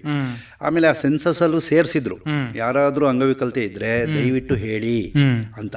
ಸೊ ನಮ್ಮ ಜನ ಏನಾಗುತ್ತೆ ಅಂದರೆ ಈ ಸಾಮಾಜಿಕ ಹೆದರ್ಕೊಂಡು ಅವ್ರು ನಮ್ಮ ಮನೇಲಿ ಅಂಗವಿಕಲ ಮಗು ಇದೆ ಅಂತ ಹೇಳೋದೇ ಇಲ್ಲ. ಹೌದು, ಇದು ದೊಡ್ಡ ಕೊರತೆ, ಇದು ದೊಡ್ಡ ಸವಾಲು. ಇದು ಈಗ ನೆಕ್ಸ್ಟ್ ಇಯರ್ ಸೆನ್ಸಸ್ ಬರ್ತಾ ಇದೆ, 2027 ಸೆನ್ಸಸ್ ಮಾಡಬೇಕು ಅಂತ ಇದ್ದಾರೆ. ಈ ಸೆನ್ಸಸ್ಸಲ್ಲೂ ಸಹ ಒಂದು ದೊಡ್ಡ ಕಾಲಮ್ನ ಅಂಗವಿಕಲತೆ ಪ್ರಶ್ನೆಗಳಿಗೆ ಸಂಬಂಧಪಟ್ಟಂಗೆ ಇಟ್ಟಿದ್ದಾರೆ. ಆದರೆ ನಾವು ಸಾರ್ವಜನಿಕರು ಯಾಕೆಂದರೆ ನಮ್ಮ ದೇಶ ಪ್ರಜಾಪ್ರಭುತ್ವದಲ್ಲಿ ನಂಬರ್ ಗೇಮ್ ಜಾಸ್ತಿ. ನಮ್ಮಲ್ಲಿ ಎಷ್ಟು ಜನ ಸಂಖ್ಯೆ ಇದೆ ಆ ಸಂಖ್ಯಾಧಾರದ ಮೇಲೆ ಯೋಜನೆಗಳೆಲ್ಲ ರೂಪುಗೊಳ್ಳೋದು. ನಮ್ಮ ಅಂಗವಿಕಲರ ಸಂಖ್ಯೆನೇ ನಾವು ಎಲ್ಲೂ ರೆಕಾರ್ಡ್ ಮಾಡದೆ ಹೋದ್ರೆ ಸರ್ಕಾರಗಳು ನಿಯಮಗಳನ್ನು ರೂಪಿಸೋಕ್ಕಾಗೋದಿಲ್ಲ. ಈಗ ನಮ್ದು ನೀತಿ ಆಯೋಗ ಇದೆ, ನೀತಿ ಆಯೋಗ ಯಾವ್ದಾದ್ರು ಒಂದು ಕಾರ್ಯಕ್ರಮವನ್ನ ರೂಪಿಸಬೇಕು, ಅದಕ್ಕೆ ತಗೊಂಬಂದಂತ ವ್ಯವಸ್ಥೆಗಳನ್ನು ಕೊಡಬೇಕು ಅಂದ್ರೆ ನಂಬರ್ ಕೇಳ್ತಾರೆ ಫಸ್ಟ್, ಎಷ್ಟು ಸಂಖ್ಯೆ ಇದ್ದಾರೆ, ಎಷ್ಟು ಸಂಖ್ಯೆ ಇದೆ ಅದ್ರ ಮೇಲೆ ಅನುದಾನವನ್ನು ಅವರು ಡಿವೈಡ್ ಮಾಡ್ತಾರೆ. ನಮ್ಮಲ್ಲಿ ಸಂಖ್ಯೆನೇ ಸಿಗದೆ ಇದ್ರೆ ಏನು ಮಾಡೋದು? ಇದು ಗ್ರಾಮಾಂತರ ಪ್ರದೇಶದಲ್ಲಿ ಆಗಬೇಕಾಗಿದೆ. ಫಸ್ಟು ಅವರನ್ನು ಗುರುತಿಸೋದಾಗಬೇಕು, ಗುರುತಿಸ್ಬೇಕು, ರೆಕಾರ್ಡ್ ಆಗಬೇಕು, ಅವರು ಇದ್ದಾರೆ ಅನ್ನೋದು ರೆಕಾರ್ಡ್ ಆಗಬೇಕು. ಆಮೇಲೆ ಈಗ ಎಷ್ಟೋ ಸ್ವಯಂ ಸಂಸ್ಥೆಗಳು ಅಂಗವಿಕಲರಿಗೋಸ್ಕರ ಸ್ಥಳೀಯವಾಗಿ ಸಮುದಾಯ ಆಧಾರಿತ ಕಾರ್ಯಕ್ರಮಗಳ ಅಡಿಯಲ್ಲಿ ಗುರುತಿಸೋದು, ಪತ್ತೆ ಹಚ್ಚೋದು, ನೆರವು ಕೊಡೋದು ಎಲ್ಲ ಮಾಡ್ತಿದ್ದಾರೆ. ಅವರು ಸಹ ಒಂದಷ್ಟು ಡಾಟಾಬೇಸನ್ನು ಕ್ರಿಯೇಟ್ ಮಾಡಿ ಅದನ್ನು ಸರ್ಕಾರದ ಡಾಟಾಬೇಸ್ಗೂ ಲೋಕಲ್ ಸರ್ಕಾರದಲ್ಲಿರೋ ಡಾಟಾಬೇಸ್ಗೂ ಇವರು ಗುರುತಿಸಿರೋ ಡಾಟಾಬೇಸ್ಗೂ ಒಂದಷ್ಟು ಸಾರಿ ಕೂತ್ಕೊಂಡು ಸಂವಾದಗಳನ್ನು ಮಾಡಿ ಅದರಲ್ಲಿ ಪರಿಷ್ಕರಣೆ ಮಾಡಿ ಇಷ್ಟು ಜನ ಇದ್ದಾರೆ, ಇಷ್ಟು ಜನ ನೀವು ಗುರುತಿಸಿಲ್ಲ, ಇಷ್ಟು ಜನ ನಾವು ಗುರುತಿಸಿದ್ದೀವಿ ಅನ್ನೋದು ಹೇಳಿ ಅದಕ್ಕೆ UDID ಕಾರ್ಡ್ಗಳನ್ನು ಮಾಡಿಸಿರುವಂಥ UDID ನಂಬರ್ಗಳನ್ನು ಹಾಕಿ, ಈಗ ಆಧಾರ್ ನಂಬರ್ ಅಂತ ಎಲ್ಲ ಮಾಡ್ತೀವಿ, ಆ ರೀತಿ ಆಧಾರ್ ಪ್ಲಸ್ UDID ಎರಡೂ ಅವ್ರಿಗೆ ರಿಜಿಸ್ಟರ್ ಆಗಿ ಅದನ್ನ KOC ಅಂತೆಲ್ಲ ಮಾಡ್ತಿರಲ್ಲ, ಆ ಥರ ಎಲ್ಲರೂ ಒಂದು ಕಡೆ ಆಗಿ ಅದು ದಾಖಲಾದರೆ ಅವಾಗ ನಮಗೆ ನಿರ್ದಿಷ್ಟವಾದ ಸಂಖ್ಯೆ ಸಿಗುತ್ತೆ. ಆ ಸಂಖ್ಯೆ ಆಧಾರದ ಮೇಲೆ ನಮ್ಮೆಲ್ಲ ಸೌಲಭ್ಯಗಳು, ಎಲ್ಲ ಅನುಕೂಲಗಳು ನಮಗೆ ಸಿಗ್ತಾ ಹೋಗುತ್ತೆ. ಅದು ಆಗಬೇಕು ಸರ್. ಹಾಗೆಯೇ ಈ ಒಂದು ಅಧಿನಿಯಮದಲ್ಲಿ ಈ ವಿಶೇಷ ಚೇತನ ಮಹಿಳೆಯರು ಮತ್ತು ಮಕ್ಕಳಿಗೆ ಏನಾದರೂ ಈ ವಿಶೇಷ ರಕ್ಷಣೆಗಳನ್ನೇನಾದರೂ ನೀಡಲಾಗಿದೆ ಅಥವಾ ಹೇಗೆ ಸರ್? ಖಂಡಿತ UNCRPD ಡಿಸಬಿಲಿಟಿ ಇರೋವಂಥ child with disability, women with disability ಅನ್ನುವಂಥ ಸಪರೇಟ್ ಅಧ್ಯಾಯವನ್ನೇ ಉಲ್ಲೇಖ ಮಾಡಿದ್ದಾರೆ. ಹಾಗೇನೆ ನಮ್ಮ ಅಂಗವಿಕಲರ ಕಾನೂನು 2016ರಲ್ಲೂ ಸಹ ಅಂಗವಿಕಲ ಮಕ್ಕಳು, ಅಂಗವಿಕಲ ಮಹಿಳೆಯರಿಗೆ ವಿಶೇಷ ಆದ್ಯತೆಯನ್ನು ಕೊಟ್ಟು ಆ ಮಕ್ಕಳನ್ನು ಬೇರೆ ಮಕ್ಕಳುಗಳಿಗೆ ಕೊಡುವಂಥ ಎಲ್ಲ ಸೌಲಭ್ಯಗಳನ್ನು ಕೊಡಬೇಕು. ಅದೇ ಥರ ಸಾಮಾನ್ಯ ಈಗ ನೋಡಿ ಮಹಿಳೆಯರಿಗೆ ಅಂತ ಮಹಿಳಾ ಸಂಘಗಳು ಅದೆಲ್ಲ ಇದೆ, ಆದರೆ ಅಲ್ಲಿ ಅಂಗವಿಕಲ ಮಹಿಳೆಯರನ್ನ ಸೇರಿಸ್ಕೊಳ್ಳೋದಿಲ್ಲ, ಅಥವಾ ಅಂಗವಿಕಲ ಮಹಿಳೆಯರು ನನಗೆ ಹಿಂಗಿದ್ದೀನಲ್ಲ ಅಂತ ಇವರೇ ಹೋಗೋದಿಲ್ಲ. ಎರಡೂ ಆಗ್ತಾ ಇದೆ. ಸೊ ಆಗೋಂಗಿಲ್ಲ. ಎಲ್ಲ ಸಾರ್ವಜನಿಕ ಸಂಘಗಳಲ್ಲಿ, ಸಂಘ ಸಂಸ್ಥೆಗಳಲ್ಲಿ ಸಹ ಅಂಗವಿಕಲರನ್ನ ಸೇರಿಸ್ಕೊಳ್ಳೇಬೇಕು. ಮಹಿಳೆಯರಿಗೆ ಆದ್ಯತೆ ಕೊಡಬೇಕು, ಮಕ್ಕಳಿಗೆ ಆದ್ಯತೆ ಕೊಡಬೇಕು ಅನ್ನೋದನ್ನ ಬಹಳ ಸ್ಪಷ್ಟವಾಗಿ ನಮ್ಮ ಕಾನೂನಲ್ಲಿ ಹೇಳಿದೆ. ಅದು ಏನಾಗ್ತಿದ್ಯಪ್ಪ ಅಂತಂದ್ರೆ ನಮ್ಮ ಕಡೆಯಿಂದ ಅಂದ್ರೆ ಯಾವ ಫಲಾನುಭವಿ ಕಡೆಯಿಂದ ಸೂಕ್ತವಾದಂಥ ರೆಸ್ಪಾನ್ಸು, ಪ್ರತಿಕ್ರಿಯೆ ಇಲ್ಲದೆ ಇರೋದ್ರಿಂದ ಸಮಾಜನೂ ಸಹ ನಮ್ಮ ಕಡೆ ಗಮನ ಕೊಡ್ತಾ ಇಲ್ಲ. ನಾವು ದನಿ ಎತ್ತದೆ ನಮ್ಮ ಕಡೆ ಗಮನ ಹರಿಸಲ್ಲ. ಹಾಗಾಗಿ ನಮಗೆ ಈ ಪ್ರಶ್ನೆಗಳು ಆಗಿಂದಾಗೆ ಕೇಳಬೇಕು ಅಂತ ಅನ್ಸುತ್ತೆ. ಆದರೆ ಕಾನೂನಲ್ಲಿ ವೆರಿ ಸ್ಪಷ್ಟವಾಗಿ ಹೇಳಿದೆ, ಮಹಿಳೆಯರು ಮತ್ತು ಮಕ್ಕಳು ಮತ್ತು ಹಿರಿಯರು. ಅದಕ್ಕೋಸ್ಕರನೇ ಇಲಾಖೆ ಹೆಸರನ್ನು ಏನು ಸೇರಿಸಿದಾನೆ ಅಂತಂದರೆ, ಇದು ಯಾವ ಮಂತ್ರಿಮಂಡಲ ಅಡಿಯಲ್ಲಿ ಬರುತ್ತೆ ಅಂದರೆ ಮಹಿಳೆ ಮತ್ತು ಮಕ್ಕಳು ಅಭಿವೃದ್ಧಿ ಇಲಾಖೆ ಅಡಿಯಲ್ಲಿ ಬರುತ್ತೆ. ಜೊತೆಗೆ ಇಲಾಖೆ ಹೆಸರು ಏನು ಕೊಟ್ಟಿದ್ದಾನೆ ಅಂದರೆ ವಿಕಲಚೇತನರ ಮತ್ತು ಹಿರಿಯ ನಾಗರಿಕರ ಸಬಲೀಕರಣ ಇಲಾಖೆ ಅಂತಲೇ ಕೊಟ್ಟಿದ್ದಾರೆ. ಹಾಗಾಗಿ ಎಲ್ಲೂ ಅವರನ್ನು ಬಿಟ್ಟಿಲ್ಲ. ಬಟ್ ಏನಪ್ಪ ಆಗುತ್ತೆ ಅಂದರೆ ಈ ಅನುಷ್ಠಾನ ಅನ್ನೋದೇ ನಮ್ಮದು ದೊಡ್ಡ ಸಮಸ್ಯೆ. ಇಷ್ಟು ದೊಡ್ಡ ದೇಶದಲ್ಲಿ, ಇಷ್ಟು ದೊಡ್ಡ ಆಡಳಿತಾತ್ಮಕ ವ್ಯವಸ್ಥೆಯಲ್ಲಿ ಇದರ ಅನುಷ್ಠಾನದ ಕಡೆ ಗಮನವನ್ನು ಸ್ವಲ್ಪ ಹೆಚ್ಚಾಗಿ ಸರ್ಕಾರ ಮತ್ತು ಸಾರ್ವಜನಿಕರು, ನಾನಾಗಲೇ ಹೇಳ್ದಂಗೆ, ನಾನು ಅದಕ್ಕೆ ಯಾಕೆ ಹೇಳ್ತೀನಿ ಈ ಮಾತನ್ನ ಅಂದರೆ ನಮ್ಮಲ್ಲಿ ಒಂದು ಪಾಲಿಸಿ ಇದೆ, ಪಬ್ಲಿಕ್ ಪ್ರೈವೇಟ್ ಪಾರ್ಟ್ನರ್ಶಿಪ್ ಅಂತ. ಹಂಗೆ ಅಂದರೆ ಸರ್ಕಾರ ಮತ್ತು ಸಾರ್ವಜನಿಕರು ಇಬ್ಬರು ಕೈ ಜೋಡಿಸಿ ಕೆಲಸ ಮಾಡಿದಾಗ ಈ ಎಲ್ಲದಕ್ಕೂ ಪರಿಹಾರ ಖಂಡಿತ ಸಿಗುತ್ತೆ. ಎಲ್ಲೂ ಸಹ ಮಕ್ಕಳಿಗೆ ಆಗಲಿ ಮಹಿಳೆಯರಿಗಾಗಲಿ ತಾರತಮ್ಯ ಮಾಡಿಲ್ಲ. ಈಗ ನೀವು ಒಂದು ಉದಾಹರಣೆ ಕೊಡಬೇಕು ಅಂದರೆ, ನಿಮಗೆ ಕೂಲಿ ಕೆಲಸ ಅಂತ ಇದೆಯಲ್ಲ, ಕೂಲಿ ಕೆಲಸಗಳು ಹೆಣ್ಣಾಳಿಗೆ ಬೇರೆ ಗಂಡಾಳಿಗೆ ಬೇರೆ ಅಂತ ಇದೆ ಕೂಲಿ ನಮ್ಮಲ್ಲಿ. ಆದರೆ ನಮ್ಮಲ್ಲಿ VBG ರಾಮ್ಜಿ ಅಂತ ಏನು ಒಂದು ಯೋಜನೆ ಇದೆ ಉದ್ಯೋಗ ಖಾತ್ರಿ ಅಡಿಯಲ್ಲಿ, ಅದರಲ್ಲಿ ಸ್ಪಷ್ಟವಾಗಿ ಗಂಡು ಮಕ್ಕಳಿಗೆ ಹೆಣ್ಣಾಳು ಗಂಡಾಳಿಗೆ ಭೇದ ಭಾವ ಮಾಡದೆ ಒಂದೇ ಪ್ರಮಾಣದ ಕೂಲಿಯನ್ನು ಕೊಡಬೇಕು ಅಂತ ಮಾಡಿದ್ದಾರೆ. ಆಯ್ತಾ? ಆ ಥರ ಅಂಗವಿಕಲತೆ ಇರತಕ್ಕಂಥ ಮಕ್ಕಳನ್ನ ಹೊಂದಿರುವಂಥ ತಂದೆ ತಾಯಿಗಳಿಗೆ ಆದ್ಯತೆ ಕೊಟ್ಟು ಕೆಲಸ ಕೊಡಬೇಕು ಅಂತ ಎಲ್ಲ ಇದರಲ್ಲಿದೆ. ಸೊ ಅದರಿಂದ ಅದನ್ನು ನಾವು ಬಳಸ್ಕೋಬೇಕು.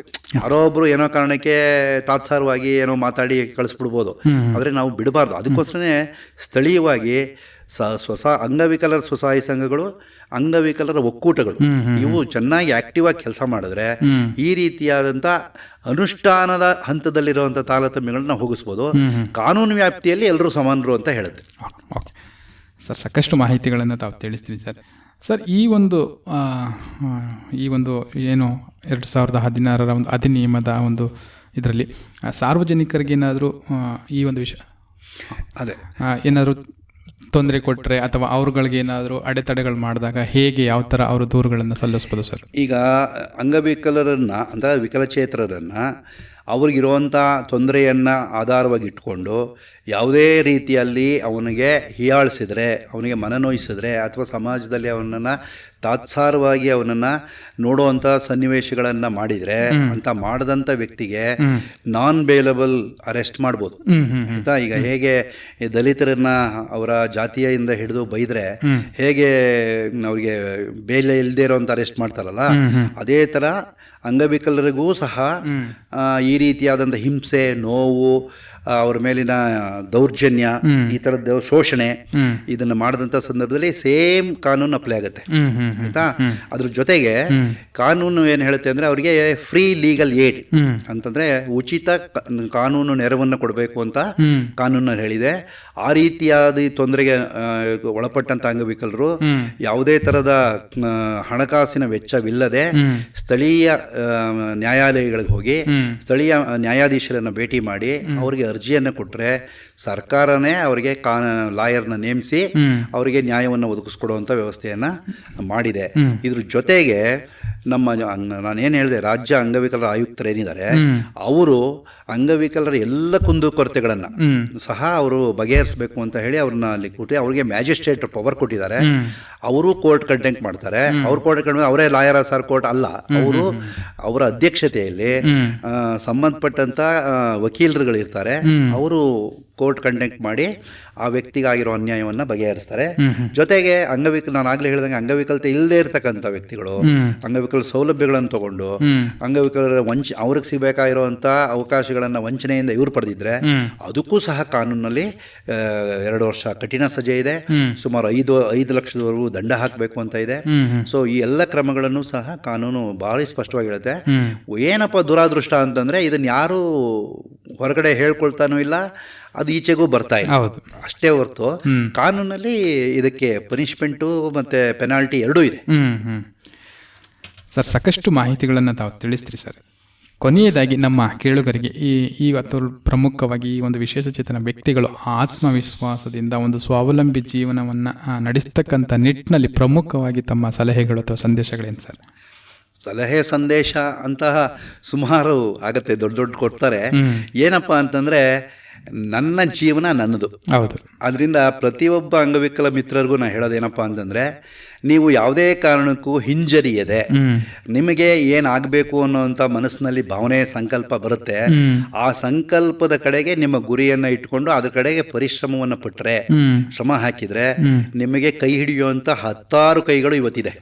ಒಂದು ಕಾಲದಲ್ಲಿ ಇರಲಿಲ್ಲ, 10 ಕೈಗಳಿದೆ. ಸರ್ಕಾರದಿಂದ ಹಿಡಿದು ಸಾರ್ವಜನಿಕ ಮಟ್ಟದಲ್ಲಿ, ಸಂಘ ಸಂಸ್ಥೆ ಮಟ್ಟದಲ್ಲಿ ಇದೆ.